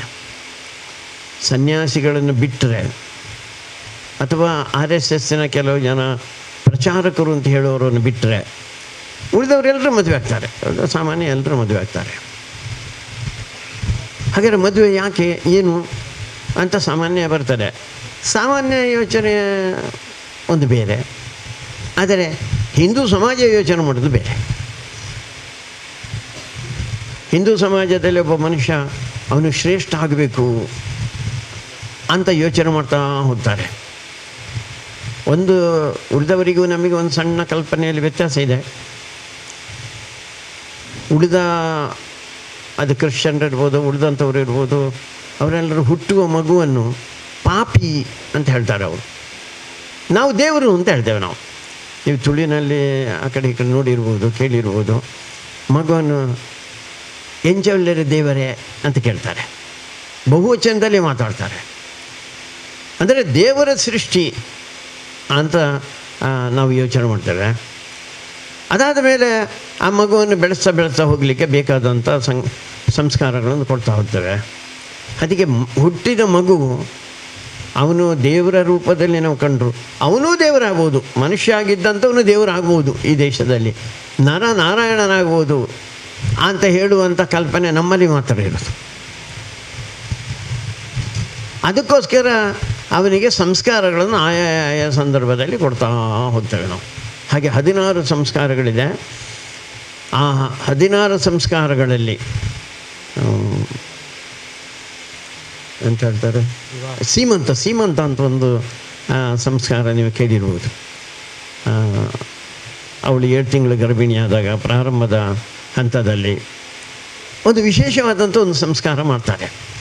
ಹಾಗೆಯೇ ಅದು ಬೇರೆ ಬೇರೆ ಬೇರೆ ಬೇರೆ ಹಂತದಲ್ಲಿ ಕೊನೆಯಲ್ಲಿ ಅವನು ಸತ್ತ ಮೇಲೆ ಕೂಡ ಒಂದು ಸಂಸ್ಕಾರ ಇದೆ ಅವನಿಗೆ. ಈ ಸಂಸ್ಕಾರಗಳ ಮುಖಾಂತರ ಅವನನ್ನು ಎತ್ತರಕ್ಕೆ ಕೊಂಡೋಗುವಂಥ ಒಂದು ಪ್ರಯತ್ನ. ಅದಕ್ಕೆ ಒಬ್ಬ ಸಾಮಾನ್ಯ ಮನುಷ್ಯನಾಗಿ ಹುಟ್ಟಿದ್ರು ನಾರಾಯಣನಾಗಬಲ್ಲ ಇಲ್ಲಿಂದ. ಈಗ ಪ್ರಭು ಶ್ರೀರಾಮಚಂದ್ರ ಇದ್ದಾರೆ, ಶ್ರೀಕೃಷ್ಣ ಇದ್ದಾರೆ, ಇವರೆಲ್ಲ ಸಾಮಾನ್ಯ ಮನುಷ್ಯರಾಗಿ ಹುಟ್ಟಿದ್ದು. ಆದರೆ ನಿಧಾನವಾಗಿ ಅವರು ಮಹಾಪುರುಷರಾದರು, ದೇವರೇ ಆದರು. ನಾವಂತೂ ಈಗ ರಾಮನನ್ನು ಬರೀ ಮಹಾಪುರುಷ ಅಂತ ಹೇಳೋದಿಲ್ಲ, ದೇವರೇ ಅಂತ ಹೇಳ್ತೇವೆ. ಕೃಷ್ಣನನ್ನು ದೇವರು ಅಂತ ಹೇಳ್ತೇವೆ ನಾವು. ಅಂದರೆ ಅಂಥ ಸಂಸ್ಕಾರವನ್ನು ಅವನು ಪಡ್ಕೊಂಡ. ಹೇಗೆ ಪಡ್ಕೊಳ್ಳೋದು ಅಂತ ಕೇಳಿದರೆ, ಗೊತ್ತಿಲ್ಲದೆ ನಿಧಾನವಾಗಿ ಅವನ ಸ್ವಾರ್ಥವನ್ನು ಬದಿಗೆ ಹಾಕೋದು. ಸ್ವಾರ್ಥವನ್ನು ಬದಿಗೆ ಸರಿಸಿದ ಕೂಡಲೇ ಅವನಲ್ಲಿ ಒಳ್ಳೆತನ ತುಂಬುತ್ತಾ ಹೋಗ್ತಾರೆ. ಈಗ ನೀವು ಕೆಲವು ದೇವರ ಚಿತ್ರವನ್ನು ನೋಡಿರ್ಬೋದು ನೀವು. ಆ ಚಿತ್ರದಲ್ಲಿ ಬದಿಯಲ್ಲಿ ಬಿಳಿಯಲ್ಲಿ ಒಂದಷ್ಟು ಹಾಕಿರ್ತಾರೆ, ಹೀಗೆ ಹಾಕಿರ್ತಾರೆ. ಯಾರದ್ರಲ್ಲಿ ಸ್ವಲ್ಪ ಜಾಸ್ತಿ ಇದೆ ಅಂಥವನು ಸ್ವಾರ್ಥವನ್ನು ಬಿಟ್ಟಿದ್ದಾನೆ ಅಂತ ಲೆಕ್ಕ. ನಮ್ಮದರಲ್ಲಿಲ್ಲ, ನಾವು ಮಾತ್ರ ಇರೋದು. ಆದರೆ ಅವನೇ ದೇವರಾದಾಗ, ಮಹಾಪುರುಷ ಆದಾಗ, ಅದು ಹೆಚ್ಚೆಚ್ಚು ಸ್ವಾರ್ಥ ಬಿಟ್ಟಾಗ ಆ ಪ್ರಭಾವಳಿ ಅಂತ ನಾವೇನು ಹೇಳ್ತೇವೆ ಅದು ಜಾಸ್ತಿ ಇರ್ತದೆ ಅಂತೇಳಿ. ಅದಕ್ಕೋಸ್ಕರ ಈ ಪ್ರಭಾವಳಿಯನ್ನು ಹೆಚ್ಚು ಮಾಡೋದು ಅಂದರೆ ಸ್ವಾರ್ಥವನ್ನು ಬಿಟ್ಟು ಇನ್ನೊಬ್ಬರಿಗೋಸ್ಕರ ಬದುಕಬೇಕು ಅಂತ ಹೇಳುವಂಥ ಚಿಂತನೆ. ಅದಕ್ಕೋಸ್ಕರ 16 ಸಂಸ್ಕಾರಗಳಲ್ಲಿ ಸ್ವಲ್ಪ ಪವಿತ್ರವಾದಂಥ ಸಂಸ್ಕಾರ ಅದು ಮದುವೆ. ಯಾಕೆ ಇದು ಪವಿತ್ರ ಅಂತ ಕೇಳಿದರೆ, ನೀವುಗಳೊಂದು ಸ್ವಲ್ಪ ಯೋಚನೆ ಮಾಡಿ. ಮದುವೆ ಆಗುವ ಹಿಂದಿನ ದಿವಸದವರೆಗೆ ನಿಮಗೊಂದು ಹೆಸರಿದೆಯಲ್ಲ, ಆ ಹೆಸರಿಂದ ಇರುವಂಥ ಒಬ್ಬ ವ್ಯಕ್ತಿ ನೀವು, ಅಥವಾ ಒಬ್ಬಳು ಹೆಣ್ಣು ಮಗಳು ನೀವು. ಮದುವೆ ಆದ ತಕ್ಷಣ ಬೇರೆ. ಅಲ್ಲಿವರೆಗೆ ನಾನು ಅಂತ ಹೇಳ್ತಾ ಇದ್ದಂಥವರು ಅವತ್ತಿನಿಂದ ನಾವು ಅಂತ ಹೇಳ್ತೇವೆ, ಹೌದಲ್ಲ? ಈಗ ನಾನು ಅಂತ ಹೇಳಲಿಕ್ಕಿಲ್ಲ. ನಾನು ಅಂತ ಹೇಳಿದ ಕೂಡಲೇ ಗಲಾಟೆ ಶುರುವಾಗ್ತದೆ. ನಾನು ಅಂತ ಹೇಳಿದ ಕೂಡಲೇ ನಾನೇ ಶ್ರೇಷ್ಠ ಅಂತ ಅನಿಸ್ಬಿಡ್ತದೆ. ಅದು ಹೋಗ್ತದೆ. ಮದುವೆ ಆದ ತಕ್ಷಣ ನಾನು ಹೇಳುವಂಥ ಶಬ್ದ ಹೋಗಿ ನಾವು ಅಂತ ಹೇಳುವಂಥರಾಗಿ, ಅಂದರೆ ಎರಡು ಶರೀರ ಎರಡು, ಆದರೂ ನಮ್ಮ ಆತ್ಮ ಅದು ಒಂದೇ ಅಂತ, ಭಾವನೆ ನಮ್ಮದು ಒಂದೇ ಅಂತ, ಚಿಂತನೆ ನಮ್ಮದು ಒಂದೇ ರೀತಿ ಹೋಗೋದು ಅಂತ. ಅದಕ್ಕೋಸ್ಕರ ಮದುವೆ ಮೊದಲ ಹೆಜ್ಜೆ ಒಂದು ರೀತಿಯಲ್ಲಿ. ಅದಕ್ಕೆ ಮದುವೆ ಯಾಕೆ ಶ್ರೇಷ್ಠ ಅಂತ ಕೇಳಿದರೆ, ದೇವರ ಹತ್ತಿರಕ್ಕೆ ಹೋಗುವಂಥ ಹಂತ ಏನಿದೆ ಆ ಹಂತದಲ್ಲಿ ಒಂದು ದೊಡ್ಡ ಹೆಜ್ಜೆ. ಯಾಕೆ ಹೆಜ್ಜೆ ಅಂತ ಕೇಳಿದರೆ, ಸ್ವಾರ್ಥವನ್ನು ಬಿಟ್ಟಿದ್ದೇನೆ ನಾನು. ಸ್ವಾರ್ಥವನ್ನು ಒಂದು ಸ್ವಲ್ಪ ಬಿಟ್ಟು, ಈಗ ಮದುವೆ ಆದ ಮೇಲೆ ಹೆಂಡತಿಗೋಸ್ಕರ ಸ್ವಲ್ಪ ಸಮಯ ಕೊಡಬೇಕು, ಹೆಂಡತಿ ಗಂಡನಿಗೋಸ್ಕರ ಒಂದು ಸ್ವಲ್ಪ ಸಮಯ ಕೊಡಬೇಕು, ಹೆಂಡತಿಯ ಆಸಕ್ತಿಯನ್ನು ಒಂದು ಸ್ವಲ್ಪ ಗಂಡ ಗಮನಿಸಬೇಕು, ಗಂಡನ ಆಸಕ್ತಿಗೆ ಸರಿಯಾಗಿ ಹೆಂಡತಿ ಇರಬೇಕು. ಅಂದರೆ ನೀವು ಅಲ್ಲಿವರೆಗೆ ನಾನು ಅಂತ ಯೋಚನೆ ಮಾಡಿದಂಥವನು ಈಗ ಒಂದು ಒಂದು ಸೀರೆ ತೆಗಿತೀರಿ ಅಂತ ಯೋಚನೆ ಮಾಡಿ, ನಿಮಗೆ ಅವಕಾಶ ಕೊಟ್ಟಿರ್ತಾರೆ ಗಂಡ ಇದೆತ್ತಲ್ಲ ಅಂತ, ಆದರೂ ಒಂದು ಸತಿ ಒಂದು ಇಂಚಿನ ಅಂದರೆ ನಿಮ್ಮ ಸ್ವಂತವನ್ನು ಬಿಟ್ಟು ಇನ್ನೊಂದು ಸಣ್ಣದು ಯೋಚನೆ ಮಾಡಲಿಕ್ಕೆ ಹೊರಡ್ತೀರಾ ನೀವು ಅಂತ. ಮನೆಗೆ ಯಾವುದೋ ಒಂದು ಬಣ್ಣ ಹೊಡಿಬೇಕು ಅಂತ ತಿಳ್ಕೊಳ್ಳಿ, ಬಣ್ಣ ಹೊಡಿಬೇಕು ಅಂತಾರೆ ನೀವೇ ಮಾತಾಡಿದ್ರೆ ಹೆಂಡತಿ ಅಂತ ಹೇಳಿದ್ರು ಆ ಬಣ್ಣವು ಈ ಬಣ್ಣ ಅವು ತೊಂದರೆ ಈರಿ ಬಣ್ಣ ಭಾರಿ ಒಳ್ಳೆಯವಳು ಅಂತ ಆದರೆ ನಾನು ಹೇಳಿದ್ದು ಅವು ಈರು ಬಣ್ಣನೇ ಅವು ಅಂತ ಕೇಳ್ತಾರೆ. ಇಲ್ಲರೆ ನೀವು ನಿಮ್ಮ ಬಣ್ಣವನ್ನು ಒಂದು ಹೇಳ್ತೀರಾ, ಗಂಡನಿಗೋ ಹೆಂಡತಿ ಈ ಬಣ್ಣ ಹೇಳಿದಾಳೆ ನಂದು ಈ ಬಣ್ಣ, ಆದರೂ ನನ್ನ ಬಣ್ಣವನ್ನು ಬಿಟ್ಟು ನನ್ನ ಮೈಯ ಬಣ್ಣ ಅಲ್ಲ ಯೋಚನೆ ಮಾಡಿದ ಬಣ್ಣವನ್ನು ಬಿಟ್ಟು ಹೆಂಡತಿದ ಬಗ್ಗೆ, ಅಂದರೆ ಹೆಂಡತಿ ಗಂಡನ ಬಗ್ಗೆ ಗಂಡನ ಹೆಂಡತಿಯ ಬಗ್ಗೆ ಯೋಚನೆ ಮಾಡಲಿಕ್ಕೆ ಶುರು ಮಾಡೋದು, ಅಥವಾ ಅವರಿಗೆ ನನ್ನ ಸಮಯವನ್ನು ಸ್ವಲ್ಪ ಕೊಡುವುದು, ನನ್ನ ಸ್ವಾರ್ಥವನ್ನು ಕಡಿಮೆ ಮಾಡಿ ಅವಳಿಗೋಸ್ಕರ ಬದುಕುವುದು ಅಥವಾ ಅವನಿಗೋಸ್ಕರ ಬದುಕುವುದು, ಅದು ನಮ್ಮ ಜೀವನದಲ್ಲಿ ಒಂದು ಹೆಜ್ಜೆ ಮುಂದೆ ಅಂತ. ಅಂದರೆ ಸ್ವಾರ್ಥವನ್ನು ಬಿಟ್ಟು ಮೇಲಕ್ಕೆ ಹೋಗೋದು ನಾವು. ಅದಕ್ಕೆ ಮದುವೆ ಭಾರಿ ಶ್ರೇಷ್ಠ ಅಂತ ಹೇಳ್ತಾ ಇರುವಂಥದ್ದು. ಅದಕ್ಕೆ ಉಳಿದವರ ದೃಷ್ಟಿಯಲ್ಲೆಲ್ಲ ಬೇರೆ, ನಮ್ಮ ದೃಷ್ಟಿಯಲ್ಲೇ ಬೇರೆ. ಉಳಿದ ಜಗತ್ತಿನ ಜನ ಹಾಗೆ ಯೋಚನೆ ಮಾಡ್ತಾರೆ ಅಂತೇನಿಲ್ಲ, ಅವರು ಸ್ವಾರ್ಥ ಬಿಡ್ತಾರೆ ಅಂತೇನಿಲ್ಲ. ಅದಕ್ಕೋಸ್ಕರ ಅಲ್ಲಿ ಡೈವರ್ಸ್ಗಳಾಗ್ತಾ ಇರ್ತದೆ. ಎಲ್ಲಿವರೆಗೆ ಡೈವರ್ಸ್ ಆಗ್ತದೆ ಅಂತ ಕೇಳಿದರೆ, ಗಂಡ ಬರುವಾಗ ಹೆಂಡತಿ ಒಂದು ಬಟ್ಟೆಯನ್ನು ಉಟ್ಕೊಂಡಿದ್ದರು ಅಂತ ತಿಳ್ಕೊಳ್ಳಿ, ಅರ್ಧ ಬಟ್ಟೆ ಇರುತ್ತದು, ಆ ಬಟ್ಟೆ ಗಂಡನಿಗೆ ಇಷ್ಟ ಇಲ್ಲದ ಬಣ್ಣದ್ದಾದರೆ ಗಂಡನ ಡೈವರ್ಸ್ ಅಂತ ಹೇಳ್ಬಿಡ್ತಾರೆ. ಸಣ್ಣ ಸಂಗತಿ, ಭಾರಿ ಸಣ್ಣ ಸಂಗತಿ ಸಿಕ್ಕಿದ್ರೆ ಸಾಕು ಅವನು ಡೈವರ್ಸ್ ಆಗಿಬಿಡ್ತಾನೆ. ಭಾರತ ಹಾಗೆಲ್ಲ ನಮಗೆ ಸಹನೆ ಕಲಿಸ್ತಾರೆ, ತಾಳ್ಮೆ ಕಲಿಸ್ತಾರೆ. ನಮಗೆ ಸಣ್ಣ ಪುಟ್ಟ ವ್ಯತ್ಯಾಸ ಆದರೂ ಸುಧಾರಿಸಿಕೊಂಡು ಹೋಗುವುದು ಹೇಗೆ ಅಂತ ಹೇಳುವುದನ್ನು ಕಲಿಸುವುದು. ಅದಕ್ಕೆ ನಾನು ಹೇಳಿದ್ದು, ನನ್ನ ಸ್ವಾರ್ಥ ಬಿಟ್ಟು ನಾವು ಬರುವಾಗ ನನಗೆ ಇಷ್ಟ ಇಲ್ಲದ ಸೀರೆಯೇ ಅವಳು ತಗೊಂಡು ಬಂದಿದ್ದಾಳೆ ಅಂತ ತಿಳ್ಕೊಳ್ಳಿ, ತೊಂದರೆಜಿ ಭಾರಿ ಖುಷಿ ಆಯ್ತು, ತೊಂದರೆಜಿ ಆ ತೊಂದರೆಜ್ಜಿ ಅಂತ ಹೇಳೋದು ನನ್ನದನ್ನು ಬಿಟ್ಟಿದ್ದೇನೆ ಅಂತ ಅರ್ಥ. ನನ್ನದನ್ನು ಬಿಟ್ಟು ಅವಳಿಗೋಸ್ಕರ ನಾನು ಒಪ್ಪಿಕೊಂಡಿದ್ದೇನೆ ಅಂತ. ಅದಕ್ಕೆ ಹೇಳಿದ್ದು, ಒಂದು ಹೆಜ್ಜೆ ಮುಂದಕ್ಕೆ ಹೋಗುವಂಥ ಒಂದು ಚಿಂತನೆ ನಮ್ಮಲ್ಲಿ ಬೆಳೀತಾ ಬರ್ತಾ ಇರೋದು. ಅದಕ್ಕೆ ಮದುವೆ ಅಂತ ಹೇಳಿದರೆ ಉಳಿದವ್ರದ್ರಲ್ಲಿ ಅದೊಂದು ಕಾಂಟ್ರ್ಯಾಕ್ಟ್. ಈಗ ನೀವು ವಿದೇಶದಲ್ಲೆಲ್ಲ ಹೋಗಿ ಅವರು ರಿಜಿಸ್ಟರ್ ಆಫೀಸ್ನಲ್ಲಿ ಹೋಗಿ ಮದುವೆ ಆಗ್ತಾರೆ. ಮದುವೆ ಆಗಬೇಕಾದ್ರೆ, ಮದುವೆ ಅಂದರೆ ಮ್ಯಾರೇಜ್ ಈಸ್ ಎ ಕಾಂಟ್ರ್ಯಾಕ್ಟ್ ಅಂತ ಹೇಳ್ತಾರೆ ಅವರು. ಕಾಂಟ್ರ್ಯಾಕ್ಟ್ ಅಂದರೆ ಗೊತ್ತಾ ನಿಮಗೆ? ಇಲ್ಲಿ ರಸ್ತೆ ಮಾಡೋನು ಯಾವುದೋ ಒಂದು ಕಾಂಟ್ರ್ಯಾಕ್ಟ್ ತಗೊಳ್ತಾನೆ, ತಗೊಂಡಾಗ ಅವನಿಗೆ ಕಾಂಟ್ರ್ಯಾಕ್ಟ್ ಮುಗಿಯಿತು, ಮತ್ತೆ ರಸ್ತೆಗೆ ಅವನಿಗೇನು ಸಂಬಂಧ ಇಲ್ಲ. ನಮ್ಮದು ಹಾಗೆಲ್ಲ, ನಮ್ಮದು ಕಾಂಟ್ರ್ಯಾಕ್ಟ್ ಅಲ್ಲ. ನಮ್ಮದು ಮದುವೆ ಆಯಿತು, ಸ್ವಲ್ಪ ದಿವಸ ಆಯಿತು, ಈ ಬೊಡ್ಚಿ ಮಾರೇದಿ ಅಂತ ಹೇಳಿ ಹೋಗ್ಲಿಕ್ಕಿಲ್ಲ ನಾವು. ನಮ್ಮದು ಜೀವನ ಪೂರ್ತಿ ಅಂತ ನಮ್ಮದು. ಒಂದು ಸಲ ಮದುವೆ ಆದರೆ ಆಯಿತು, ಜೀವನ ಪೂರ್ತಿ ನಾವು ಗಂಡ ಹೆಂಡತೀರಿ, ಅದರಲ್ಲಿ ಎರಡು ಪ್ರಶ್ನೆ ಇಲ್ಲ. ವ್ಯತ್ಯಾಸ ಆಗಲಿಲ್ವಾ? ಮದುವೆ ಆದವ್ರ ಹತ್ರ ಎಲ್ಲರ ಹತ್ರ ಕೇಳಿ, ನನ್ನನ್ನು ಸೇರಿಸಬೇಕಾದ್ರೆ ಕೇಳಿ. ಕಿಟಿ ಆಗಿದೆ ಮನೆಯಲ್ಲಿ, ಗಂಡನಿಗೆ ಮತ್ತು ಹೆಂಡತಿಗೆ ಕಿಟಿ ಆಗಿದೆ.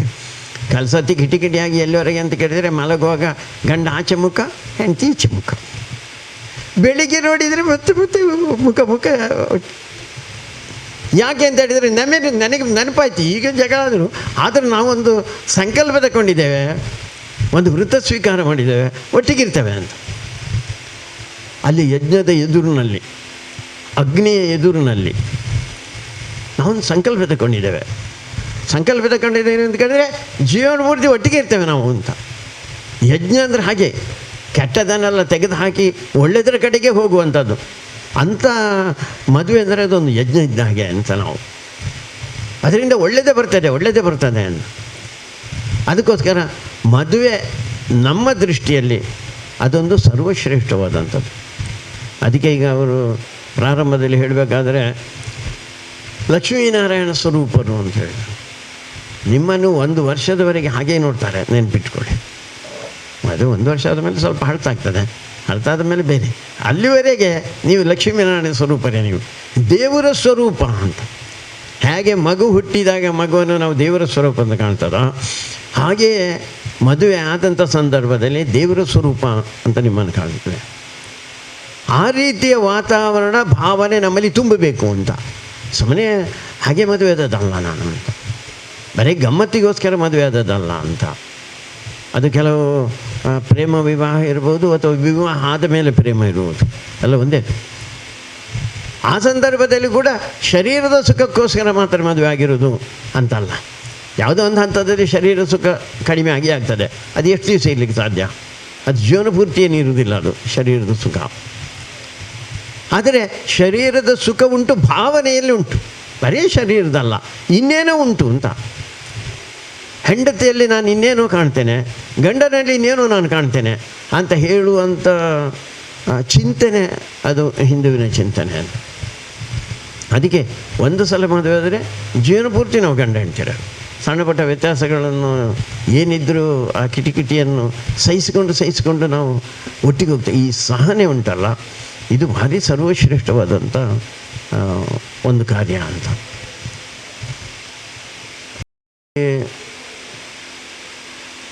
ಮದುವೆ ಯಾಕೆ ಅಂತಲೂ ಗೊತ್ತಿಲ್ಲ, ಮದುವೆ ಉದ್ದೇಶವೂ ನಮಗೆ ಗೊತ್ತಿಲ್ಲ. ಒಂದು ಮದುವೆ ಅಂತ ಹೇಳಿದ ಕೂಡಲೇ ಉರಿಡೀ ಹೇಳ್ತಾ ಬರುತ್ತೆ. ಯಾರಿಗೆ ಹೇಳಬೇಕಂತ ಗೊತ್ತಿಲ್ಲ. ಅವು ಆಯನ ಮದುವೆ ಮಾಡಿ 1,000 ಜನ ಅಂಡು ಎನ್ನೆಟ್ಟು 1,500 ಜನ ಹೊರಟರು. ಅವನ ಮದುವೆಯಲ್ಲಿ 2 ಸ್ವೀಟ್ ಇದ್ದರೆ ನನ್ನ ಮದುವೆಯಲ್ಲಿ 3 ಇರಬೇಕು. ಇಷ್ಟೇ ಯೋಚನೆ ಅಲ್ಲ, ಅದಕ್ಕಿಂತ ಪವಿತ್ರವಾದಂಥ ಚಿಂತನೆ ನಮ್ಮ ಮದುವೆಯಲ್ಲಿ ಇರೋದು ಅಂತ. ಅದಕ್ಕೆ ಮದುವೆಗೊಂದು ಉದ್ದೇಶ ಇರ್ತದೆ ಅಂತ. ಅದಕ್ಕೆ ಧರ್ಮ ಪ್ರಜಾಭಿವೃದ್ಧಿ ಸಿದ್ಧಾರ್ಥಂ ಅಂತ ಹೇಳ್ತಾರೆ. 2 ಕಾರಣಕ್ಕೋಸ್ಕರ, ಪ್ರಮುಖ ಕಾರಣಕ್ಕೋಸ್ಕರ ಮದುವೆ ಅಂತ. ಒಂದು, ಹಿಂದೂಗಳಾಗಿದ್ದಂಥ ನಮಗೆಲ್ಲರಿಗೂ ಕೂಡ ಒಂದು ಧರ್ಮ ಇದೆ. ಧರ್ಮವನ್ನು ಬಿಟ್ಟು ನಾವು ಹೋಗೋದೇ ಇಲ್ಲ. ನಾವು ಧರ್ಮವನ್ನು ಇಟ್ಕೊಂಡೇ ಹೋಗೋದು. ನಾವು ಧರ್ಮದ ಆಧಾರದ ಮೇಲೇ ನಾವು ಧರ್ಮವನ್ನು ಕೆಲವು ಬಾರಿ ದೇವರ ರೂಪದಲ್ಲಿ ಕಾಣ್ತೇವೆ, ದೇವಸ್ಥಾನದಲ್ಲಿ ಕಾಣ್ತೇವೆ, ಮಂದಿರದಲ್ಲಿ ಕಾಣ್ತೇವೆ, ಅಥವಾ ನಮ್ಮ ಮನೆಯಲ್ಲಿ ಒಂದು ಗುಡಿ ಅದಕ್ಕೆ ಕಟ್ಕೊಂಡಿರ್ತೇವೆ. ಒಟ್ಟು ಧರ್ಮವನ್ನು ಬಿಟ್ಟು ನಾವು ಹೋಗೋದಿಲ್ಲ. ಅದಕ್ಕೆ ಧರ್ಮದ ಅನುಷ್ಠಾನಕ್ಕೆ ಈ ಬೇರೆ ಬೇರೆ ಊರಿಗೆ ಹೋಗ್ತಾರೆ ಅಂತೇಳಿ, ಕೆಲಸಕ್ಕೆ ಅಂತ ಹೋಗ್ತಾರೆ. ಹೋದರೆ ನೀನು ಎಲ್ಲಿದ್ಯಾ ಅಂತ ಕೇಳಿದರೆ, ನಾನು ಬೆಂಗಳೂರಿನಲ್ಲಿ ಒಂದು ಬಿಡಾರ ಮಾಡಿದ್ದೇನೆ ಅಂತ ಹೇಳಿದೆ. ಅದು ಬಿಡಾರ, ಮನೆ ಅಲ್ಲ, ಅದು ಬುಡಾರ ಅಂತ ಹೇಳ್ತಾರೆ ತುಳುವಿನಲ್ಲಿ. ಬುಡಾರ ಅಂದರೆ ಒಬ್ಬನೇ ಇದ್ದರೆ ಅದು ಮನೆ ಆಗೋದಿಲ್ಲ, ಅದು ಮನೆ ಗೃಹ ಆಗೋದಿಲ್ಲ.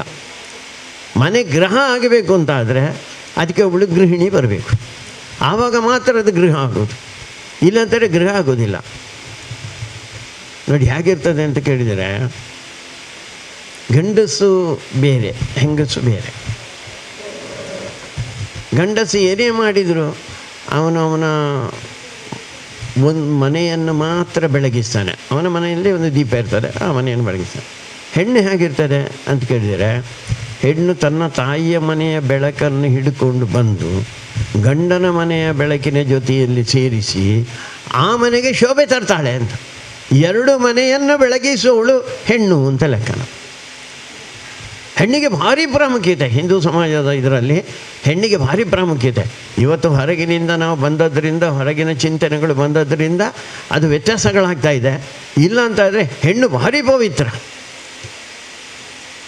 ಒಂದು ಉದಾಹರಣೆ ನಿಮಗೆ ನಾನು ಹೇಳ್ತಾ ಇರೋದು, ಮುಸಲ್ಮಾನರು ಆಕ್ರಮಣ ಮಾಡಿದರು ಒಂದು 750 ವರ್ಷ, ಕ್ರಿಶ್ಚಿಯನ್ರು ಒಂದು 250 ವರ್ಷ ಆಕ್ರಮಣ ಮಾಡಿದರು. ಅವರ ಆಕ್ರಮಣದ ಉದ್ದೇಶ ಏನಿತ್ತು? ನಾವೀಗ ಹೇಳಿದರೆ ಪುಸ್ತಕದಲ್ಲೆಲ್ಲ ಬಂದಿರ್ತದೆ. ಅದೇನು ಅಂತ ಹೇಳಿದರೆ, ಅವರು ಇಲ್ಲಿ ಬಂದು ನಮ್ಮ ಸಂಪತ್ತನ್ನು ಲೂಟಿ ಮಾಡಲಿಕ್ಕೆ ಬಂದರು ಅವರು ಅಂತ. ಲೂಟಿ ಮಾಡಲಿಕ್ಕೆ ಬಂದರು ಅಂತ ಹೇಳುವಂಥದ್ದು ಒಂದು ಸಣ್ಣ ಸಂಗತಿ. ಲೂಟಿ ಮಾಡಿ ಯಾಕೆ ಹೋಗಲಿಲ್ಲ ಅವರು? ಲೂಟಿ ಮಾಡಿ ಆದ ಮೇಲೆ ಇಲ್ಲಿ ಅಧಿಕಾರ ಸ್ಥಾಪನೆ ಮಾಡಿದರು. ಆಯಿತು, ಅಧಿಕಾರ ಸ್ಥಾಪನೆ ಮಾಡಿದರು, ಅಷ್ಟಕ್ಕೆ ನೀವು ಕೂತ್ಕೊಳ್ಬೋದಾಗಿತ್ತಲ್ಲ, ಮಾಡಲಿಲ್ಲ. ಅವರೇನು ಮಾಡಿದರು ಅಂತ ಕೇಳಿದರೆ, ಮುಂದೆ ನಮ್ಮ ಸಮಾಜವನ್ನು ಮುಸಲ್ಮಾನ ಮಾಡಬೇಕು, ನಮ್ಮ ಸಮಾಜವನ್ನು ಕ್ರಿಶ್ಚಿಯನ್ ಮಾಡಬೇಕು ಅಂತ ಅವರು ಪ್ರಯತ್ನದಲ್ಲಿ ಹೊರಟರು. ಅವರು ಅದಕ್ಕೋಸ್ಕರ ಮತಾಂತರ ಆಯಿತು. ಆ ರೀತಿಯ ಕೆಲಸವನ್ನು ಮಾಡಲಿಕ್ಕೋಸ್ಕರ ಇವರ ಕೇಂದ್ರ ಯಾವುದು ಅಂತ ಕೇಳಿದರೆ ದೇವಸ್ಥಾನ, ಮಂದಿರಗಳು. ಆ ದೇವಸ್ಥಾನ ಮಂದಿರ ಎಲ್ಲ ಪುಡಿ ಮಾಡಿದ್ರು ಅವರು. ಅವರ ಶ್ರದ್ಧೆ ಕೇಂದ್ರ ಯಾವುದು? ಹಸು, ಅದನ್ನು ಕತ್ತರಿಸಿದರು ಅವರು. ಹೆಣ್ಣುಗಳನ್ನು ಹಾರಿಸಿಕೊಂಡು ಹೋದರು. ಅದೆಲ್ಲ ಶ್ರದ್ಧಾ ಭಕ್ತಿಯ ಕೇಂದ್ರಗಳು ನಮಗೆ. ಇದೆಲ್ಲ ಮಾಡಿದ್ರಿಂದ ನಾವು ಹಿಂದೂ ಧರ್ಮವನ್ನು ನಾಶ ಮಾಡ್ತೇವೆ ಅಂತ ಅವರು ಹೊರಟರು. 1000 ವರ್ಷ ಅವರು.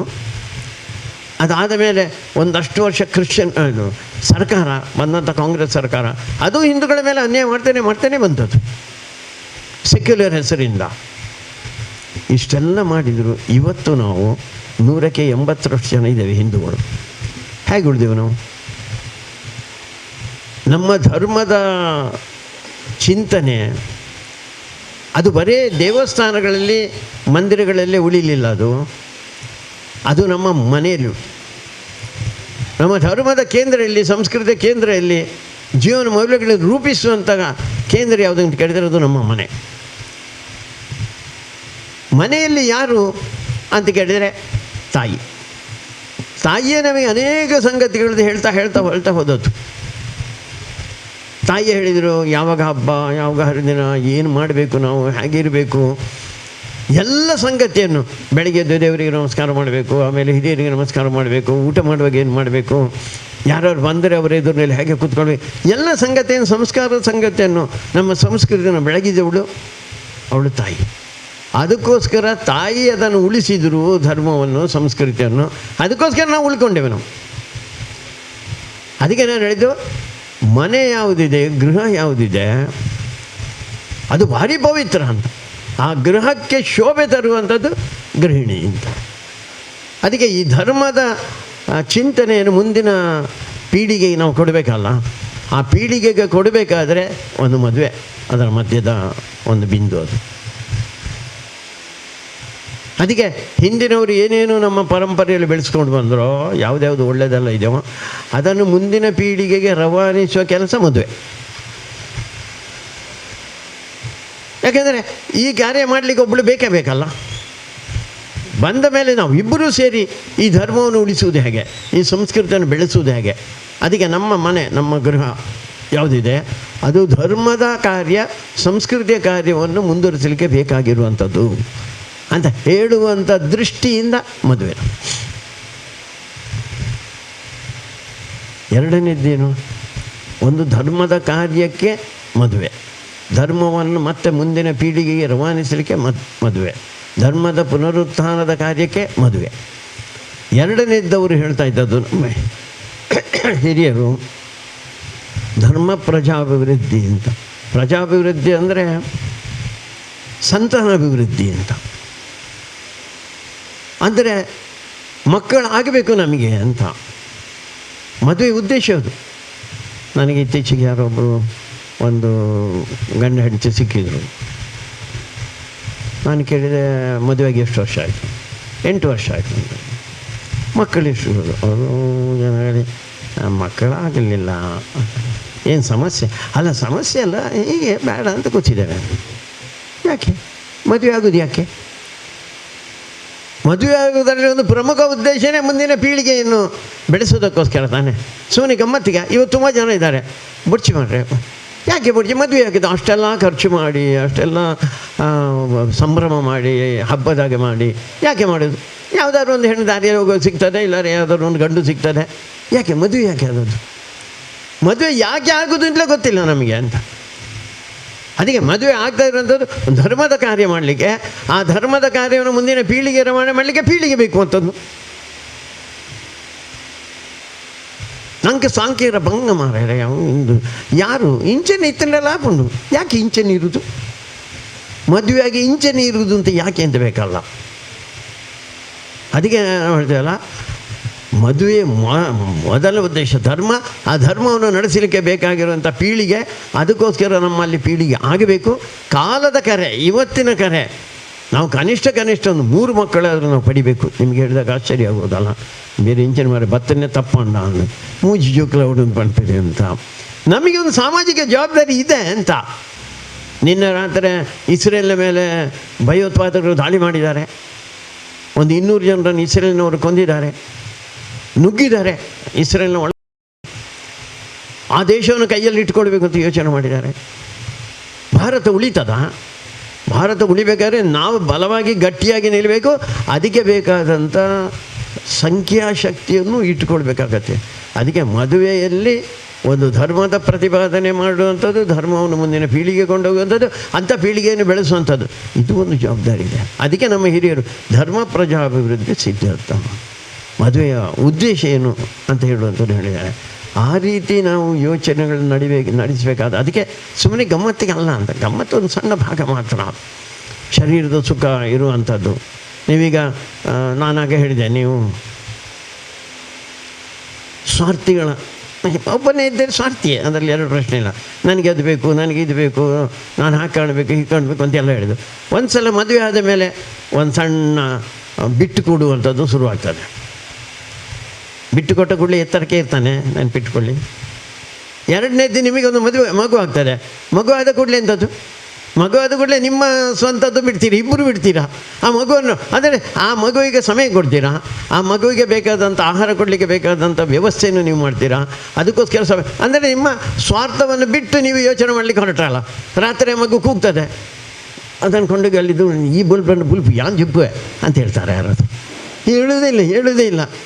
ಗಂಡನಿಗೆ ಬಾರಿಗೆ ಕೆಲಸ ಮಾಡಿ ಅವನಿಗೆ ಬಚ್ಚಿ ಬಂದು ಮಲಗಿದ್ದಾನೆ. ಹೆಂಡತಿ ಹೇಳ್ತಾರೆ, ಹೆಂಡತಿ ಶುರುವಿಗೆ ಅರ್ಜಪ್ಪಡು ಅಂತ. ಈ ಮಗು ಕಿರಿಕಿರಿ ಮಾಡೋದಲ್ಲಿ ಕೂತ್ಕೊಳ್ಳಿ, ಒಂದು ಪನ್ನೀಲಕ್ಕಲೆ ಅವ ಹೇಳ್ತಾನೆ, ಬೋಡಾಡ ಈ ತೂಲ ಅಂತ ಹೇಳ್ತಾನೆ. ಇಲ್ಲ, ಅವನು ಎದ್ದು ಅವನ ನಿದ್ರೆಯನ್ನು ಬಿಡ್ತಾನೆ.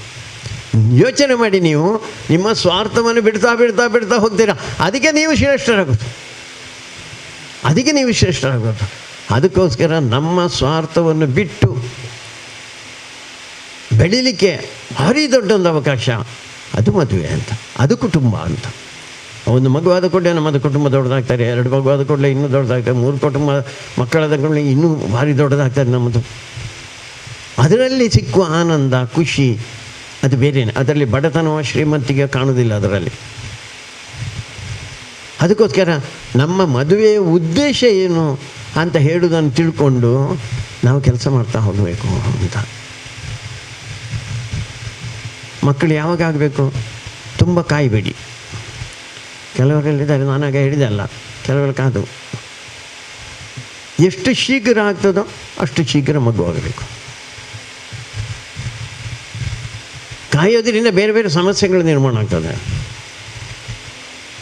ಅದಕ್ಕೆ ಮದುವೆಯ ಮೊದಲ ಉದ್ದೇಶ ಅದುವೇ ಆಗಿರೋದ್ರಿಂದ ಆ ಪೀಳಿಗೆಯನ್ನು ಬೆಳೆಸುವಂಥ ಕಾರ್ಯ ಮಾಡಬೇಕು. ಅದಕ್ಕೋಸ್ಕರ ಮದುವೆ ಅಂತ ಹೇಳುವಂಥದ್ದು, ದಾಂಪತ್ಯ ಜೀವನ ಅಂತ ಹೇಳುವಂಥದ್ದು, ಅದು ಉಳಿದವರೆಲ್ಲರಿಗಿಂತ, ಉಳಿದ ಅಮೇರಿಕ ಇರ್ಬೋದು, ಇಂಗ್ಲೆಂಡ್ ಇರ್ಬೋದು, ಚೈನಾ ಇರ್ಬೋದು, ಜಪಾನ್ ಇರ್ಬೋದು, ಎಲ್ಲರಿಗಿಂತ ವಿಶೇಷ ಇದು. ಇಂಗ್ಲೆಂಡಿನ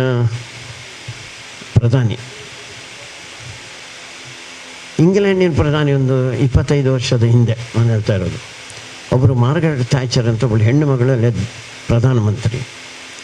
ಆ ಹೆಣ್ಣು ಮಗಳು ಭಾರತೀಯರು, ಅನಿವಾಸಿ ಭಾರತೀಯರು ಅಂತ ಇರ್ತಾರೆ, ಅಂದರೆ ಇಲ್ಲಿಂದ ಹೋದಂಥ ಭಾರತೀಯರಲ್ಲಿ ಇರುವಂಥವ್ರು. ಅವರು ಒಂದು ಕಾರ್ಯಕ್ರಮಕ್ಕೆ ಬಂದು ಒಂದು ಭಾಷಣ ಮಾಡಿದರು. ಭಾಷಣ ಮಾಡಿ ಶುರುವಿಗೇನು ಹೇಳಿದರು, ಆಮೇಲೆ ಭಾರತೀಯರೇ ನೀವು ನಮ್ಮನ್ನು ರಕ್ಷಿಸಬೇಕು ಅಂತ ಹೇಳಿದರು. ಆಶ್ಚರ್ಯದ ಮೇಲೆ ಆಶ್ಚರ್ಯ ಭಾರತೀಯರಿಗೆ.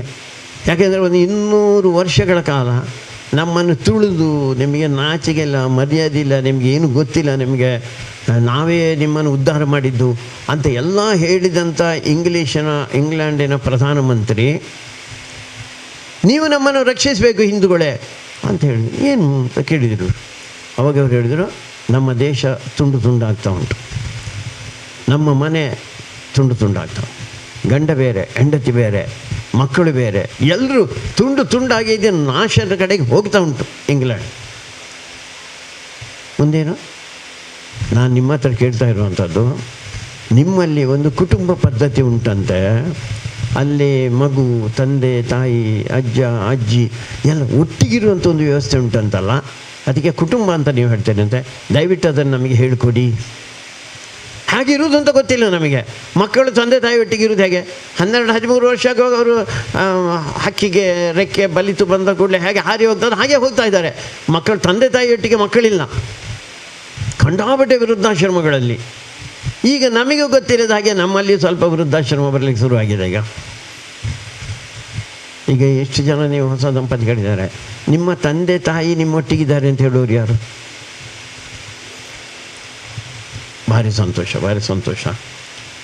ನಾನು ಹೇಳಿದ್ದು ನಮ್ಮಲ್ಲಿ ಈಗ ಪ್ರಾರಂಭ ಆಗಿದೆ. ಮದುವೆಯಾಗಿ ಸ್ವಲ್ಪ ದಿವಸ ಒಂದು ಹೆಂಡತಿಗೆ ಅತ್ತೇನಾಗೋದಿಲ್ಲ, ಇಲ್ಲರೆ ಮಾವನನ್ನಾಗೋದಿಲ್ಲ ಅಂದರೆ ನಮ್ಮ ಪೋಯಿ ಅವಿ ಅಂತ ಶುರು ಮಾಡಿಬಿಡ್ತಾರೆ. ನಾಳೆ ನನಗೂ ಅದೇ ಗತಿ ಅಂತ ಈ ಹೆಂಡತಿಗೂ ಗೊತ್ತಿರೋದಿಲ್ಲ. ನಮ್ಮ ಮಗನಿಗೆ ಸೊಸೆ ಬಂದರೆ ಅವಳು ಹೀಗೆ ಹೇಳಿದ್ರೇನು ಗೊತ್ತಿಲ್ಲ ನಮಗೆ. ಹೀಗೆ ಕುಟುಂಬ ಪದ್ಧತಿ ಇಡೀ ಜಗತ್ತಿನಲ್ಲಿ ಹೋಗ್ತಾ ಇದೆ. ಉಳಿದಿರುವಂಥದ್ದು ಈಗ ನಮ್ಮಲ್ಲಿ ಮಾತ್ರ. ಅದಕ್ಕೆ ಆ ಕುಟುಂಬದ ಪದ್ಧತಿಗೆ ನೀವು ಸೇರಿದರ ಒಂದು ಹೊಸ ಒಂದು ಕುಟುಂಬ ನಿರ್ಮಾಣ ಆದ ಹಾಗೆ ನಾವು. ಅದಕ್ಕೆ ನಮ್ಮ ಮನೆ ಹೇಗಿರಬೇಕು ಅಂತ ಹೇಳುವಂಥ ದೃಷ್ಟಿಯಿಂದ ನಾವು ಯೋಚನೆ ಮಾಡಬೇಕು ಅಂತ. ಬೇರೆ ಬೇರೆ ದೇಶದವರು ನಮ್ಮ ದೇಶಕ್ಕೆ ಬರ್ತಾರೆ, ಪ್ರವಾಸಿಗರಾಗಿ ಬರ್ತಾರೆ. ಅವರು ತುಂಬ ಜನರ ತಲೆಯಲ್ಲಿ ಏನು, ಪ್ರವಾಸಿಗರಾಗಿ ಬಂದರೆ, ಹೊರಗಿಂದ ಬಂದರೆ ಇಲ್ಲಿ ರಸ್ತೆಗಳೇ ಆಗಿದೆ, ಕೈಗಾರಿಕೆಗಳೇ ಆಗಿದೆ, ಇಲ್ಲಿ ದೇವಸ್ಥಾನ ಅಂದರೆ ಹೇಗಿದೆ ಅಂತ ಎಲ್ಲ ನೋಡ್ಕೊಂಡು ಹೋಗ್ತಾರೆ ಅಂತ. ಆದರೆ ಅವರು ಹೇಳ್ತಾ ಇರುವಂಥದ್ದು, ಈ ದೇಶದಲ್ಲಿ ಒಬ್ಬ ರಾಮ ಇದ್ದ, ಒಂದು ರಾಮಾಯಣ ಆಗಿದೆ, ಇಲ್ಲೊಬ್ಬ ಕೃಷ್ಣ ಇದ್ದ, ಒಂದು ಮಹಾಭಾರತ ಆಗಿದೆ, ಒಂದು ಭಗವದ್ಗೀತೆ ಇದೆ, ಇದನ್ನು ತಿಳ್ಕೊಳ್ಳಿಕ್ಕೆ ಬರ್ತಾ ಇದ್ದೇವೆ ನಾವು ಅಂತ. ಅಂದರೆ ನಮ್ಮ ಒಳಗಿನ ಸತ್ವವನ್ನು ತಿಳ್ಕೊಳ್ಳಿಕ್ಕೆ ಅವರು ಬರ್ತಾ ಇರೋದು. ಅವರು ಮಾರ್ಗ ಇದಕ್ಕಿಂತ ತುಂಬ ಚೆನ್ನಾಗಿ ನೋಡಿದ್ದಾರೆ, ಕೈಗಾರಿಕೆಗಳು ಭಾರಿ ಚೆನ್ನಾಗಿದ್ದು ನೋಡಿದ್ದಾರೆ, ಶಿಕ್ಷಣ ಸಂಸ್ಥೆಗಳು ಭಾರಿ ದೊಡ್ಡದು ನೋಡಿದ್ದಾರೆ. ಅವರಿಗೆ ಅದೆಲ್ಲ ಭಾರಿ ದೊಡ್ಡ ಸಂಗತಿ ಅಲ್ಲ. ತುಂಬ ಜನ ಈಗ ಹೆಂಗಸರೆಲ್ಲ ಅರ್ಧ ಬಟ್ಟೆ ಉಡ್ತಾರಲ್ಲ, ಯಾರ್ಯಾರು ನೋಡಲಿ ಅಂತ, ಅವರೆಲ್ಲ ನೋಡಿ ಮುಗಿದಾಗಿದೆ. ನೀವೆಂಥದ್ದು ತೋರಿಸ್ಲಿಕ್ಕೆ ಎಂಥದ್ದಿಲ್ಲ. ಅವರು ಬರೋದು ಯಾಕೆ ಅಂತ ಕೇಳಿದರೆ, ಇದನ್ನು ತಿಳ್ಕೊಳ್ಳಿಕ್ಕೆ. ಇದರ ಕೇಂದ್ರ ಬಿಂದು ಒಂದು ಮನೆ ಅಂತ. ಆ ಮನೆ ಹೇಗೆ ನಡೆಸ್ತಾರೆ ಇವರು ಅಂತ ನೋಡಲಿಕ್ಕೆ ಬರುವುದು ಅಂತ ನನಗೆ ಉದಾಹರಣೆ ಹೇಳಿದ್ದು. ಎಂಥ ಮನೆಯನ್ನು ನೋಡಿದ್ದಾರೆ ಅವರು? ಅವರಿಗೊಂದು ಆಶ್ಚರ್ಯ ಆಗುವಂಥ ಮನೆಗಳನ್ನು ನೋಡಿದ್ದಾರೆ, ಹಿಂದೂಗಳ ಮನೆಯನ್ನು. ಆ ಮನೆ ಹೇಗೆ ಅಂತ ಕೇಳಿದರೆ, ಬೆಳಗ್ಗೆ ಸೂರ್ಯ ಹುಟ್ಟುವುದರ ಮೊದಲು ಅವರು ಹೇಳ್ತಾರೆ ಆ ಮನೆಯಲ್ಲಿ ಎದ್ದು ಪ್ರಾತರ್ವೇದಿಗಳನ್ನು ಮುಗಿಸಿ ಸೂರ್ಯ ಹುಟ್ಟುವಾಗ ಒಂದು ನಮಸ್ಕಾರ ಮಾಡ್ತಾರೆ. ಜಗತ್ತಿನಲ್ಲಿ ನಾವು ಮಾತ್ರ ಸೂರ್ಯನಿಗೆ ನಮಸ್ಕಾರ ಮಾಡೋದು, ನೆನಪಿರಲಿ ನಿಮಗೆ. ಅದಾದ ಮೇಲೆ ಮನೆ ದೇವರಿಗೆ ಒಂದು ನಮಸ್ಕಾರ ಮಾಡ್ತಾರೆ. ಇವರು ನೋಡಿದ ಸಂಗತಿಯನ್ನು ಹೇಳ್ತಾ ಇರೋದು. ಅವರು ಮನೆಯ ದೇವರು ಒಂದಿರ್ತಾರಲ್ಲ, ಅದು ದೊಡ್ಡದು ಇರ್ಬೋದು, ಸಣ್ಣದಿರ್ಬೋದು, ಬರೀ ಒಂದು ಫೋಟೋ ಇರ್ಬೋದು, ಒಟ್ಟು ಆ ದೇವರಿಗೆ ಒಂದು ನಮಸ್ಕಾರ ಮಾಡ್ತಾರೆ. ಮೂರನೇದ್ದು, ಈಗ ನೀವೆಲ್ಲ ಹೇಳಿದಿರಲ್ಲ, ನಮ್ಮ ತಂದೆ ತಾಯಿ ಇರುವಂಥವ್ರ ಮನೆಯಲ್ಲಿ ಆ ತಂದೆ ತಾಯಿಗೆ ನಮಸ್ಕಾರ ಮಾಡ್ತಾರೆ. ಹೇಗೆ ನಮಸ್ಕಾರ ಮಾಡ್ತಾರೆ ಅಂತೇಳಿದ್ರೆ, ಕಾಲು ಮುಟ್ಟಿ ನಮಸ್ಕಾರ, ನಮಸ್ಕಾರ ಮಾಮಿ, ನಮಸ್ಕಾರ ಸಮ್ಮಲೆ ಅಲ್ಲ, ಕಾಲು ಮುಟ್ಟಿ ನಮಸ್ಕಾರ ಮಾಡ್ತಾರೆ. ನಾನು ಒಂದು ಸತಿ ಕೇಳಿದ್ದೆ, ಸುಮಾರು ಒಂದು 50 ವರ್ಷ ಹಿಂದೆ, 50 ವರ್ಷ ಹಿಂದೆ, ಕಾಲು ಮುಟ್ಟಿ ಯಾಕೆ ನಮಸ್ಕಾರ ಮಾಡಬೇಕು? ಹೀಗೆ ನಮಸ್ಕಾರ ಅಂತ ಹೇಳಿದರೆ ಸಾಲದ? ಆವಾಗ ಅವರು ಹೇಳಿರುವಂಥದ್ದು, ವಿಜ್ಞಾನ ನಮ್ಮ ಮೇಲೆ ತುಂಬ ಪ್ರಯೋಗಗಳನ್ನು ಮಾಡಿದೆ. ಒಂದು ಪ್ರಯೋಗ ಆಗ ನಾನು ಹೇಳಿದೆ, ಪ್ರಭಾವಳಿ ಅಂತ. ಪ್ರಭಾವಳಿ ಏನು ಅಂತ ಕೇಳಿದರೆ, ಅದೊಂದು ವಿದ್ಯುತ್ ಸಂಚಾರ. ನಮ್ಮ ದೇಹದಲ್ಲಿ ಒಂದು ವಿದ್ಯುತ್ ಸಂಚಾರ, ಕರೆಂಟ್ ಹೋಗ್ತಾ ಇರ್ತದೆ. ನಮ್ಮದು ಕರೆಂಟು. ಕೆಲವರು ಗಂಡಸರು ನೀವು ಸ್ನಾನ ಮಾಡಿ ಎಲ್ಲ ಎಣ್ಣೆ ತೆಗೆದು ಇದಾದ ಮೇಲೆ ನೀವೊಂದು ಬಾಚಣಿಯಿಂದ, ಕೂಂಬಿನಿಂದ ಹೀಗೆ ಬಾಚಳಿ ಹೊಟ್ಟರೆ ನಿಮ್ಮ ಕೂದಲೆಲ್ಲ ಗೊತ್ತಾಗ್ತದೆ. ಅದರಲ್ಲಿ ಒಂದು ಕರೆಂಟ್ ಉಂಟು ಅಂತ. ಹಾಗೆ ಆ ಕರೆಂಟ್ ಮೇಲಿನಿಂದ ಕೆಳಗೆ ಹೋಗ್ತಾ ಇರ್ತದಂತೆ. ಇದು ವಿಜ್ಞಾನಿಗಳೆಲ್ಲ ಕಂಡುಹಿಡಿದು. ಯಾರಾದರೂ ಒಬ್ಬರು ಹಿರಿಯರ ಕಾಲನ್ನು ಈಗ ಮುಟ್ಟಿದರೆ ಆ ಕರೆಂಟ್ ಈ ಕೈಯಿಂದ ಪಾಸ್ ಆಗ್ತದೆ. ಆವಾಗ ಅವನಲ್ಲಿ ಒಳ್ಳೆಯದೇನಿದೆ ಅದೆಲ್ಲ ನಮಗೆ ಬಂದುಬಿಡ್ತಾರೆ. ನಾನು ಕೇಳಿದೆ ಆವಾಗ, ಒಳ್ಳೆಯವರ ಕಾಲು ಹಿಡಿದ್ರೆ ಒಳ್ಳೆಯದು, ಪಟಿಂಗರ ಕಾಲು ಹಿಡಿದ್ರೆ? ಆವಾಗ ಅವರೇ ಹೇಳಿದರು, ಪಟಿಂಗರ ಕಾಲು ಹಿಡಿಲಿಕ್ಕೆ ನೀವು ಹೊರಟ್ರೆ ಅವರು ಬಡ್ಚಿ ಬಡ್ಚಿ ಅಂತ ಬಡ್ಚಿ ಅಂತ ಹೇಳಿದಾಗ ಅವ್ರದ್ದು ಕೆಟ್ಟದಲ್ಲಿ ಹೋಗ್ತಾರೆ, ಒಳ್ಳೇದು ಮಾತ್ರ ಉಳಿತದೆ. ಎಷ್ಟು ಸಂಶೋಧನೆ ಮಾಡಿದ್ದಾರೆ ನೋಡಿ. ಅದಕ್ಕೋಸ್ಕರ ನಮ್ಮ ಹಿರಿಯರ ಆಶೀರ್ವಾದ ನಮಗೆ ಸದಾ ಬೇಕು. ಆ ರೀತಿ ನಮ್ಮ ಹಿರಿಯರ ಕಾಲನ್ನು ಹಿಡಿಬೇಕು, ಅವರ ಆಶೀರ್ವಾದ ನಮಗೆ ಬೇಕು, ಸದಾ ಬೇಕು. ಅದಾದಮೇಲೆ ಊಟಕ್ಕೆ ಹೋಗ್ತೇವೆ ಮಧ್ಯಾಹ್ನ. ಊಟಕ್ಕೆ ಹೋಗುವಾಗ ಹೇಗೀಗ ಈ ಊಟದ ಇದೆಲ್ಲ ರೀತಿಯೆಲ್ಲ ಬದಲಾಗಿದೆ. ಈಗ ಮೇಜು ಬಂದುಬಿಟ್ಟಿದೆ ನಮ್ಮ ಮನೆಗೆ, ಹೀಗೆಲ್ಲ ಸ್ವಲ್ಪ ವ್ಯತ್ಯಾಸಗಳಲ್ಲಾಗಿದೆ. ಈಗ ಅನ್ನಕ್ಕೆ ನಾವು ರೈಸ್ ಇಡಲಿಕ್ಕೆ ಶುರು ಮಾಡಿದ್ದೇವೆ. ಕೆಲವರು ಒಂದು ವೈಟ್ ರೈಸ್, ಇನ್ನೊಂದು ಯಾವುದು ಬ್ಲ್ಯಾಕ್ ರೈಸ್ ಎಲ್ಲ ಶುರು ಮಾಡಿ. ಈ ರೈಸಿನಿಂದ ಏನಾಗೋದಿಲ್ಲ, ಇದು ರೈಸುವುದೇ ಇಲ್ಲ, ಅದು ರೈಸಿನಿಂದ ಹಾಕಿದ್ದುಂಟಲ್ಲ ಅದು ಅನ್ನ. ಅದು ಅನ್ನ ಇದ್ದರೆ ನಮ್ಮ ಬದುಕು. ನೀವು ಸಾಂಬಾರು ಯಾವುದು ಬೇಕಾದ್ರೂ ಮಾಡಿಕೊಳ್ಳಿ, ಅದು ವೆಜ್ ಇರ್ಬೋದು, ನಾನ್ ವೆಜ್ ಇರ್ಬೋದು, ಆದರೆ ಅನ್ನ ಬೇಕು ನಮಗೆ. ಬೇರೆ ಬೇರೆ ಕಡೆಯಲ್ಲೇ ಅದು ಗೋಧಿ ಇರ್ಬೋದು, ರಾಗಿ ಇರ್ಬೋದು, ಅಂತ ಇರ್ಬೋದು, ಒಟ್ಟು ಆ ಅನ್ನ ಬೇಕಲ್ಲ. ಅದಕ್ಕೋಸ್ಕರ ಯಾವುದರಿಂದ ನಮ್ಮ ಬದುಕು ನಡೆಯುತ್ತೆ ಅದನ್ನು ನಾವು ದೇವರು ಅಂತ ಹೇಳೋದು. ಅದಕ್ಕೋಸ್ಕರ ಅನ್ನ ಯಾವುದಿದೆ, ಅನ್ನ ನಮಗೆ ದೇವರು. ಅದಕ್ಕೋಸ್ಕರ ಅನ್ನ ಬ್ರಹ್ಮ, ರೈಸ್ ಬ್ರಹ್ಮ ಆಗೋದಿಲ್ಲ, ಅನ್ನನೇ ಬ್ರಹ್ಮ ಆಗೋದು. ಅದಕ್ಕೋಸ್ಕರ ಅನ್ನ ಯಾವುದಿದೆ ಅದಕ್ಕೊಂದು ನಮಸ್ಕಾರ ಮಾಡ್ತೀರಾ. ಊಟ ಶುರು ಮಾಡಿದ್ರೆ ಮೊದಲು ಆವಡು ಮಾತಾಡಬಾರದು, ಒಂದು ನಮಸ್ಕಾರ, ಆದರೆ ಒಂದು ಪ್ರಾರ್ಥನೆ ಮಾಡಿ, ಇದರ ಕೊನೆಗೆ ನಮಸ್ಕಾರ ಆದರೂ ಮಾಡಿ. ಈಗ ಇಲ್ಲಿ ನಿಮಗೆ ಹೇಳ್ಬೋದು, ಇಲ್ಲದೆ ನೀವು ಮದುವೆಗೆ ಮತ್ತೊಂದಕ್ಕೆಲ್ಲ ಹೋದಾಗ, ಮತ್ತು ನಾನು ಮತ್ತು ಗಜಾನಪಯ್ಯರು ದೋಸ್ತಿಗಳು, ನಾವೊಂದು ಮದುವೆಗೆ ಹೋಗ್ತೇವೆ ಅಂತೇಳಿ ನೋಡಿ, ನಾನು ಈ ಕಡೆ ಕೂತಿದ್ದೇನೆ, ಅವರು ಎದುರಿನಲ್ಲಿ ಕೂತಿದ್ದಾರೆ. ನನಗೆ ಎಲೆ ಬಂತು, ಎಲೆಗೆ ನೀರು ಬಂತು, ಅದೆಲ್ಲ ಒರಸಿ ಆದ ಮೇಲೆ ಉಪ್ಪಿನಕಾಯಿ ಬಂತು, ಇಲ್ಲರ ಪಲ್ಯ ಬಂತು. ಅವರಿಗೇನೂ ಬರಲಿಲ್ಲ. ನಾನೆಂತ ಮಾಡೋದು, ಉಪ್ಪಿನಕಾಯಿ ಬಂದ ಕೂಡಲೇ ಕೈಪಟ್ಟೆ ನಕ್ಕುವುದಿ. ನನ್ನ ದೋಸ್ತಿ ಮಾರೇರಿ ಇವರು ಗಜಾನರು, ಅವರಿಗೆ ಬಂದೆ ನೋಡಲಿಕ್ಕೆಲ್ಲ ನಕ್ಕುವುದಿ, ಅದಲ್ಲ ಅಂತ.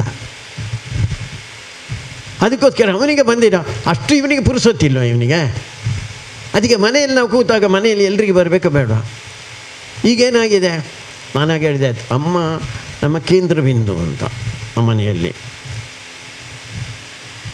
ಅಮ್ಮ ಅವಳಿಗೆ ಏನು ಗೊತ್ತು ಅಂತ ಕೇಳಿದರೆ, ಮನೆಯಲ್ಲಿ ಯಾರು ಎಷ್ಟು ತಿನ್ನಬೇಕು ಅಂತ ಅಮ್ಮನಿಗೆ ಗೊತ್ತುಂಟು. ಕೆಲವು ಸತಿ ಪಾಯಸ ಆದಾಗ ಗಂಡನಿಗೆ ಭಯಂಕರ ಖುಷಿ, ಮಕ್ಕಳಿಗೆ ಗಂಡ ಹೊಟ್ಟೆ ಖುಷಿ, ಪಾಟ್ಲಿಂದ ಅಮ್ಮ ಏನು ಹೇಳ್ತಾರೆ, ಪಾಟ್ಲೆ ರಾತ್ರಿ ಉಂಡತ್ತ, ರಾತ್ರಿ ಬಡಿಸ್ತೀವಿ ತಾಲ್ಗಡೆ. ಗಂಡನಿಗೆ ಹೇಳೋಳು ಅವಳೇ ಹೆಂಡತಿ, ಮಕ್ಕಳಿಗೆ ಹೇಳೋಳು ಹೆಂಡತಿ, ಅವಳಿಗೆ ಗೊತ್ತುಂಟು ಎಷ್ಟು ತಿನ್ನಬೇಕು ಏನು ಅಂತ. ಈಗೇನಾಗಿದೆ, ಮೇಜು ಬಂದಿದೆ. ಮೇಜು ಬಂದಾಗ 4 ಜನ ಕೂತಾಗ ಮೇಜು, ಅಥವಾ 6 ಜನ ಕೂತಾಗ ಮೇಜು ಬರ್ತಿ. ಅಮ್ಮ ಹಿಂದಿನಿಂದ ಬಡಿಸ್ಲಿಕ್ಕೆ ಆಗ್ತದ, ಅದನ್ನು ತಂದಿಟ್ಟು ಅವು ನಿಕ್ಲೆ ಬಡಿಸೋನ್ಲಿ. ಈ ನಿಕ್ಲೆ ಬಡಿಸೊನ್ನೆ ಹಿಡಿದ್ರಲ್ಲಿ ಸಮಸ್ಯೆ ನಿರ್ಮಾಣ ಆಗಿದೆ. ಅವರು ಎಷ್ಟು ಬೇಕಾದ್ರೆ ಒಟ್ರಾಸಿ ಬಡಿಸ್ಕೊಂಡು. ನೆನಪಿಟ್ಕೊಳ್ಳಿ, ಈ ಬಡಿಸುವುದುಂಟಲ್ಲ ಭಾರಿ ಶ್ರೇಷ್ಠ. ತಾಯಿ ಬಡಿಸಿದಾಗ ಅದು ಸಟ್ಟುಗಲ್ಲಂತೆ, ಅದರ ಹಿಂದಿರುವ ಕೈಯೂ ಅಲ್ಲ, ಅದರ ಹಿಂದಿರುವ ಹೃದಯ ಅಂತ ಹೇಳ್ತಾರೆ. ಅಮ್ಮ ಬಡಿಸ್ಬೇಕಾದ್ರೆ ಪ್ರೀತಿಯಿಂದಲೇ ಬಡಿಸೋದು, 2 ಪ್ರಶ್ನೆ ಇಲ್ಲ. ನೀವು ಹೋಟೆಲಿಗೆ ಹೋದಾಗ ಪ್ರೀತಿಯಿಂದ ಬಡಿಸ್ತಾನೆ ಅವನು, ಇಲ್ಲ ಅವ ಗುಣಗುಣು ಅಂತ ಹೇಳ್ತಾ ಇರ್ತಾನೆ, ಒಂದು ಸಾಂಬಾರು ಎಂಬಿಯಲ್ಲಿ ಬತ್ತೆ ಅಂತ ಹೇಳಿ. ಅಮ್ಮ ಹಾಗೆ ಹೇಳೋದಿಲ್ಲ, ಅಮ್ಮ ಪ್ರೀತಿಯಿಂದಲೇ ಬಡಿಸೋದು. ಆ ಅಮ್ಮನ ಪ್ರೀತಿ ನಮ್ಮ ಮನೆಯಲ್ಲಿ ಸಿಗ್ತದಾ? ಅದಕ್ಕೆ ಒಂದ್ಸಲ ಅದಕ್ಕೆ ಇದು ಮಾಡಿ, ಅಮ್ಮ ಬಡಿಸ್ಬೇಕು, ನೀವು ಬಡಿಸಿ.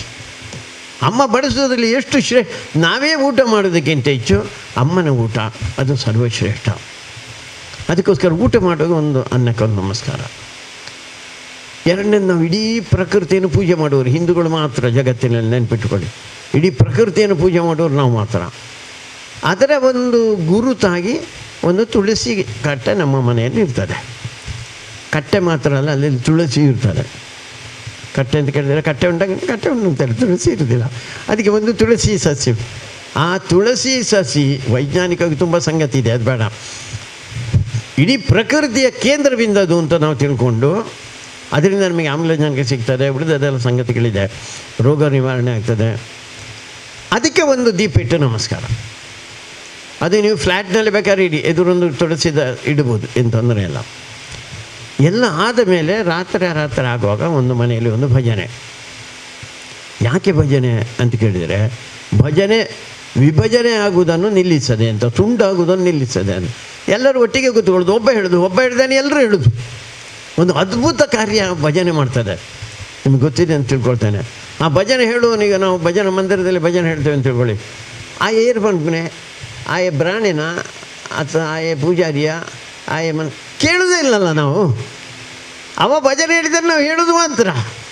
ನಿನ್ನ ಒಟ್ಟಿಗೆ ನಾವಿದ್ದೇವೆ, ಯಾಕೆಂದರೆ ದೇವರು ನಮ್ಮ ಒಟ್ಟಿಗೆ ಇರಬೇಕು ಅಂತ. ಆ ಭಜನೆಗೆ ಅಂಥ ಶಕ್ತಿ ಇದೆ ನಮಗೆ. ಅದಕ್ಕೋಸ್ಕರ ರಾತ್ರಿ ಒಂದು ಭಜನೆ ಹೇಳ್ತೇವೆ. ಬೆಳಿಗ್ಗೆ ದೇವರಿಗೆ ನಮಸ್ಕಾರ, ರಾತ್ರಿ ಮಲಗದ ಬಂದರೆ ದೇವರಿಗೆ ನಮಸ್ಕಾರ. ಈ 6-7 ಪದ್ಧತಿಗಳು, ಸಂಪ್ರದಾಯಗಳೇನಿದೆ, ಯಾವ ಮನೆಯಲ್ಲಿದೆಯೋ ಆ ವಿದೇಶದವ್ರು ಬಂದು ಹೇಳಿದರು ಆ ಮನೆಯಲ್ಲಿ ಒಂದು ವೈಬ್ರೇಷನ್ ಇದೆ ಅಂತ. ಅಲ್ಲಿಗೆ ಹೋದಾಗ ಏನೋ ಒಂದು ಆಗ್ತದೆ ಮಾರ್ರೆ, ಒಂದು ಪಾಸಿಟಿವ್ ಎನರ್ಜಿ, ಒಂದು ಸಕಾರಾತ್ಮಕವಾದಂಥ ಶಕ್ತಿ ಇದೆ ಅಂತ. ಅಂಥ ಮನೆ ನಮ್ಮದಾಗಬೇಕು ಅಂತ. ಅದಕ್ಕೋಸ್ಕರ ನಾವು ಮನೆ ಕಟ್ಟಲಿಕ್ಕೆ ಹೊರಟಿದ್ದೇವೆ. ನಾವು ಮನೆ ಕಟ್ಟುವುದಂದರೆ ಕಟ್ಟಡವನ್ನೇ ಹೇಳ್ತಾ ಇಲ್ಲ, ನಮ್ಮದೊಂದು ಕುಟುಂಬ ಪ್ರಾರಂಭ ಆಗಿದೆ, ನಮ್ಮದೊಂದು ಹೊಸ ಒಂದು ಸಂಸಾರ ಶುರುವಾಗ್ತದೆ. ನಮ್ಮದು ಶುರುವಾದಂಥ ಸಂಸ್ಕಾರ, ಆ ಸಂಸಾರ ಅಂಥ ಸಂಸ್ಕಾರಗಳ ಜೊತೆಯಲ್ಲಿ ಇರ್ತದ. ಅದಕ್ಕೋಸ್ಕರ ಮದುವೆ ಇರೋದು. ಅದಕ್ಕೆ ಮದುವೆ ಒಂದು ಜವಾಬ್ದಾರಿ ಆಯ್ತು ನಮಗೆ. ಬರೀ ಗಮ್ಮತ್ತಿಗಲ್ಲ, ನನಗೆ ನನ್ನ ಹೆಂಡತಿಯನ್ನು ಚೆನ್ನಾಗಿಟ್ಕೊಳ್ಳಿಕ್ಕೆ, ಹೆಂಡತಿಗೆ ಗಂಡನನ್ನು ಚೆನ್ನಾಗಿಟ್ಟುಕೊಳ್ಳಿಕ್ಕೆ, ಆನಂದವಾಗಿ ಇಟ್ಟುಕೊಳ್ಳಿಕ್ಕೆ, ಸುಖವಾಗಿಟ್ಟುಕೊಳ್ಳಿಕ್ಕೆ, ನೆಮ್ಮದಿಯಾಗಿ ಇಟ್ಟುಕೊಳ್ಳಿಕ್ಕೆ, ಇಡೀ ನನ್ನ ಕುಟುಂಬವನ್ನು ನಡೆಸಲಿಕ್ಕೆ, ಹೆಗಲಿಗೆ ಹೆಗಲು ಕೊಟ್ಟು ಹೃದಯವನ್ನು ಜೋಡಿಸಿ, ಭಾವನೆಗಳನ್ನು ಜೋಡಿಸಿ ಬದುಕಲಿಕ್ಕೆ ಇರುವಂಥ ಒಂದು ವೈಶಿಷ್ಟ್ಯಪೂರ್ಣವಾದಂಥ ಹಿಂದೂ ಸಂಸ್ಕಾರದ ವ್ಯವಸ್ಥೆ ಅದು ಮದುವೆ. ಅಂಥ ಮದುವೆ ನೀವು ಆಗಿದ್ದೀರಾ. ಅದಕ್ಕೆ ಬೇಕಾದಂಥ ಎಲ್ಲ ಶಕ್ತಿಯನ್ನು ಗಳಿಸ್ಕೊಳ್ಳಿ. ಲಕ್ಷ್ಮೀನಾರಾಯಣ ಸ್ವರೂಪರಾದವರಿಗೆ ಲಕ್ಷ್ಮೀನಾರಾಯಣ ನಿಮಗೆ ಅನುಗ್ರಹ ಮಾಡಲಿ. ಎಲ್ಲರಿಗೂ ಶುಭವಾಗಲಿ. ಸೀನಾ ಬಂಗ್ಯಾರ, ಅತ್ತೆ ಹೆಸರು ರುಕ್ಮಿಣಿ. ಇವರು ಡೆಂಟಲ್ ಕ್ಲಿನಿಕಲ್ಲಿ ಕೆಲಸ ಮಾಡ್ತಾ ಇದ್ದಾರೆ. ನನ್ನ ಹೆಸರು ದೀಪ, ನನ್ನ ಗಂಡನ ಹೆಸರು ಪ್ರವೀಣ್. ಅವರು ಭಜನೆ ಮಾಡ್ತಾರೆ ಹಾಗೂ ಟೂರಿಸ್ಟ್ ಡ್ರೈವರ್, ಕಾರ್ ಡ್ರೈವರ್ ಆಗಿದ್ದಾರೆ. ನನ್ನ ಮಾವನ ಹೆಸರು ಗಿರಿಯಪ್ಪ, ಅತ್ತೆ ಹೆಸರು ದೇವಕಿ. ಹೆಸರು ಶ್ವೇತಾ. ಶರತ್ ಕುಮಾರ್, ಬಿಸ್ನೆಸ್. ನನ್ನ ಹೆಂಡತಿ ಹೆಸರು ಶ್ವೇತಾ, ಅವಳು ಸಿವಿಲ್ ಇಂಜಿನಿಯರ್ ಮಾಡ್ತಿದ್ದಾರೆ. ನನ್ನ ಹೆಂಡತಿಯ ಹೆಸರು ಜಯಶ್ರೀ, ಇವರು ಪುತ್ತೂರಿನವರು. ನನ್ನದೇ ಮೊದಲೇ ಅತ್ತೆ ಮಗಳೇ ಆಗಿಲ್ಲ, ಮದುವೆಯಾಗಿ 5 ತಿಂಗಳಾಗಿದೆ. ಈಗ ಅವಳು ಜರ್ನಲಿಸಮನ್ನು ಕಂಪ್ಲೀಟ್ ಮಾಡಿ ಮನೇಲೇ ಇದ್ದಾಳೆ, ಮುಂದೆ ಕೆಲಸಕ್ಕೆ ಟ್ರೈ ಮಾಡ್ತಾ ಇದ್ದಾಳೆ. ನನ್ನ ಗಂಡನ ಹೆಸರು ಶ್ರೀನಾಥ್ ಕೆ. ಇವರು ಮೆಡಿಕಲ್ ರೆಪ್ರೆಸೆಂಟೇಟಿವ್ ಆಗಿ ವರ್ಕ್ ಮಾಡ್ತಾ ಇದ್ದಾರೆ. ಮತ್ತು ಕಾಸರಗೋಡಿನ ಮೊಗ್ರಾಲ್ ಪುತ್ತೂರು ರಾಷ್ಟ್ರೀಯ ಸ್ವಯಂ ಸೇವಕ ಸಂಘದ ಶಾರೀರಿಕ ಪ್ರಮುಖ ಕೂಡ ಆಗಿದ್ದಾರೆ. ಮನೆಯಲ್ಲಿ ಅತ್ತೆ, ಭಾವ, ಅಕ್ಕ ಇದ್ದಾರೆ. ಭಾವ ಬೌದ್ಧಿಕ ಪ್ರಮುಖ ಆಗಿದ್ದಾರೆ ತಾಲೂಕು ಮಟ್ಟದಲ್ಲಿ. ರಂಗನಾಥ್ ಪಾಯ್ಚಲ್. ನನ್ನ ಹೆಂಡತಿ ಹೆಸರು ಶರಣ್ಯ, ಇವಳು MSc ಮಾಡಿದ್ದಾಳೆ ಮತ್ತು ಗೃಹಿಣಿ. ಇವಳು ಮನೆ ವಿಟ್ಲ. ಮತ್ತು ಮಾವನ ಹೆಸರು ಗಂಗಾಧರ್ ಚೌಟ ಮತ್ತು ಅತ್ತೆ ಹೆಸರು ದೇವಕಿ. ನನ್ನ ಗಂಡನ ಹೆಸರು ವಿನ್ಯಾಸ್ ರೈ, ಅವರು ಇಂಜಿನಿಯರ್ ಆಗಿ ವರ್ಕ್ ಮಾಡ್ತಿದ್ದಾರೆ. ನನ್ನ ಮಾವನ ಹೆಸರು ಲೋಕನಾಥ್ ರೈ, ಅತ್ತೆ ಚಿತ್ರಲೇಖ. ಕಾರ್ಯಕ್ರಮಕ್ಕೆ ಡಾಕ್ಟರ್ ಮೋಹನ್ ದಾಸ್ ರೈ ಸಂತೆಗುತ್ತು, ತಲಪಾಡಿ ಶ್ರೀ ದುರ್ಗಾಪರಮೇಶ್ವರಿ ದೇವಸ್ಥಾನದ ವ್ಯವಸ್ಥಾಪನಾ ಸಮಿತಿಯ ಅಧ್ಯಕ್ಷರು ಉಪಸ್ಥಿತರಿದ್ದಾರೆ.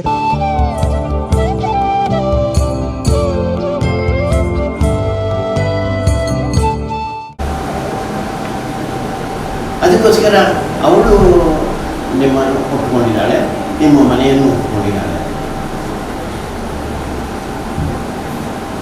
ನಿಮ್ಮ ಮನೆಯ ಬಗ್ಗೆ ನೀವೇ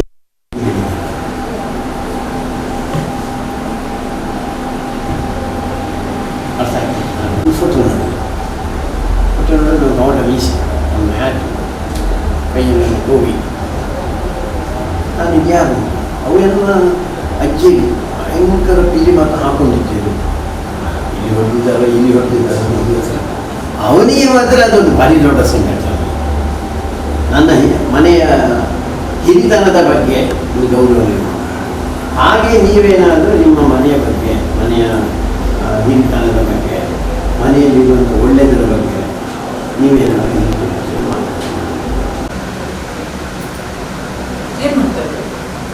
ಸರಿ ತಪ್ಪುಗಳ ಬಗ್ಗೆ ಆಲೋಚನೆ ಮತ್ತೆ ಮಾಡೋದು.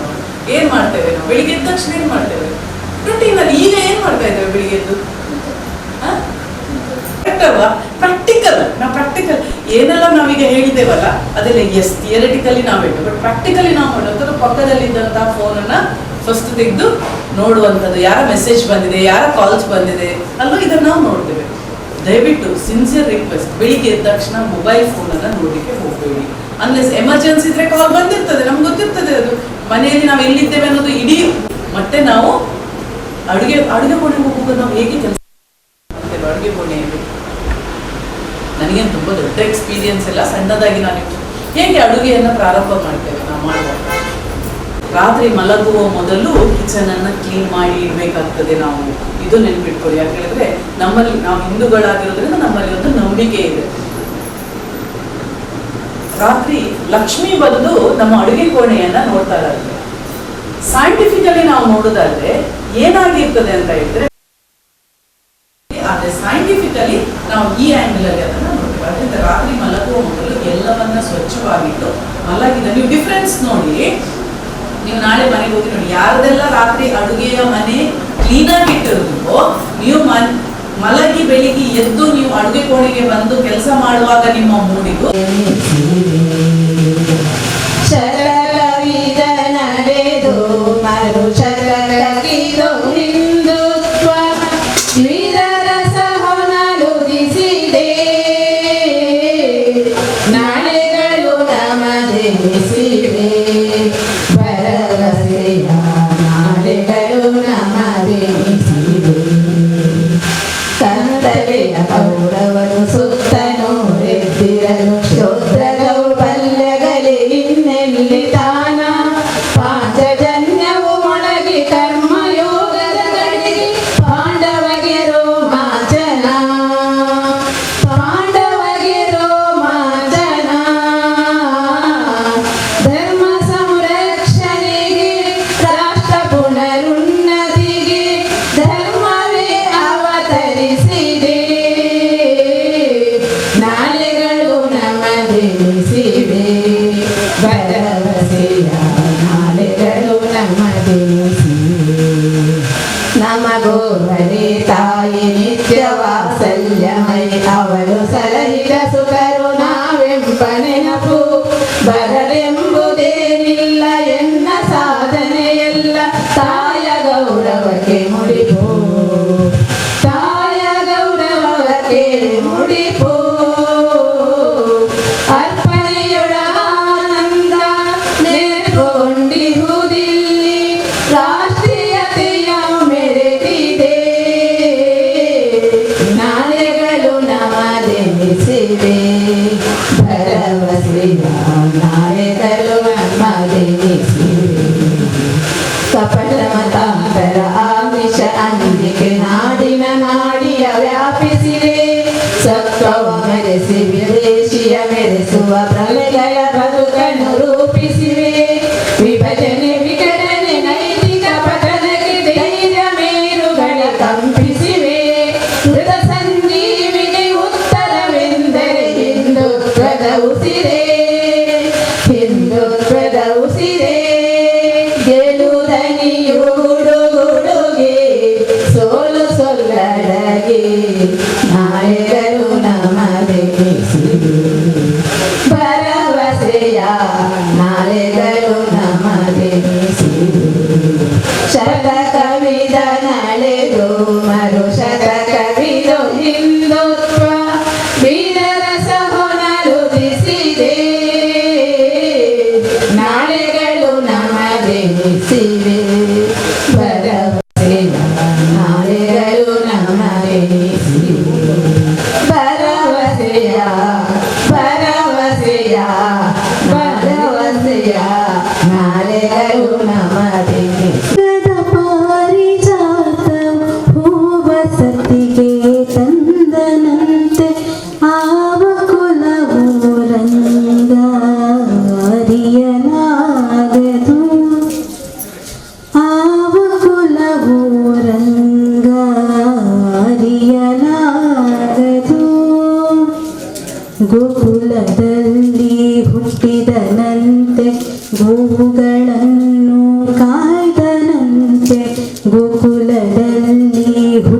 ಕಾಯ್ದನಂತೆ ಗೋವುಗಳನ್ನು ಕಾಯ್ದನಂತೆ ಕೊಳಲನೂದಿ ಮೃಗ ಪಕ್ಷಿಗಳ ಮರಳು ಮಾಡಿದನಂತೆ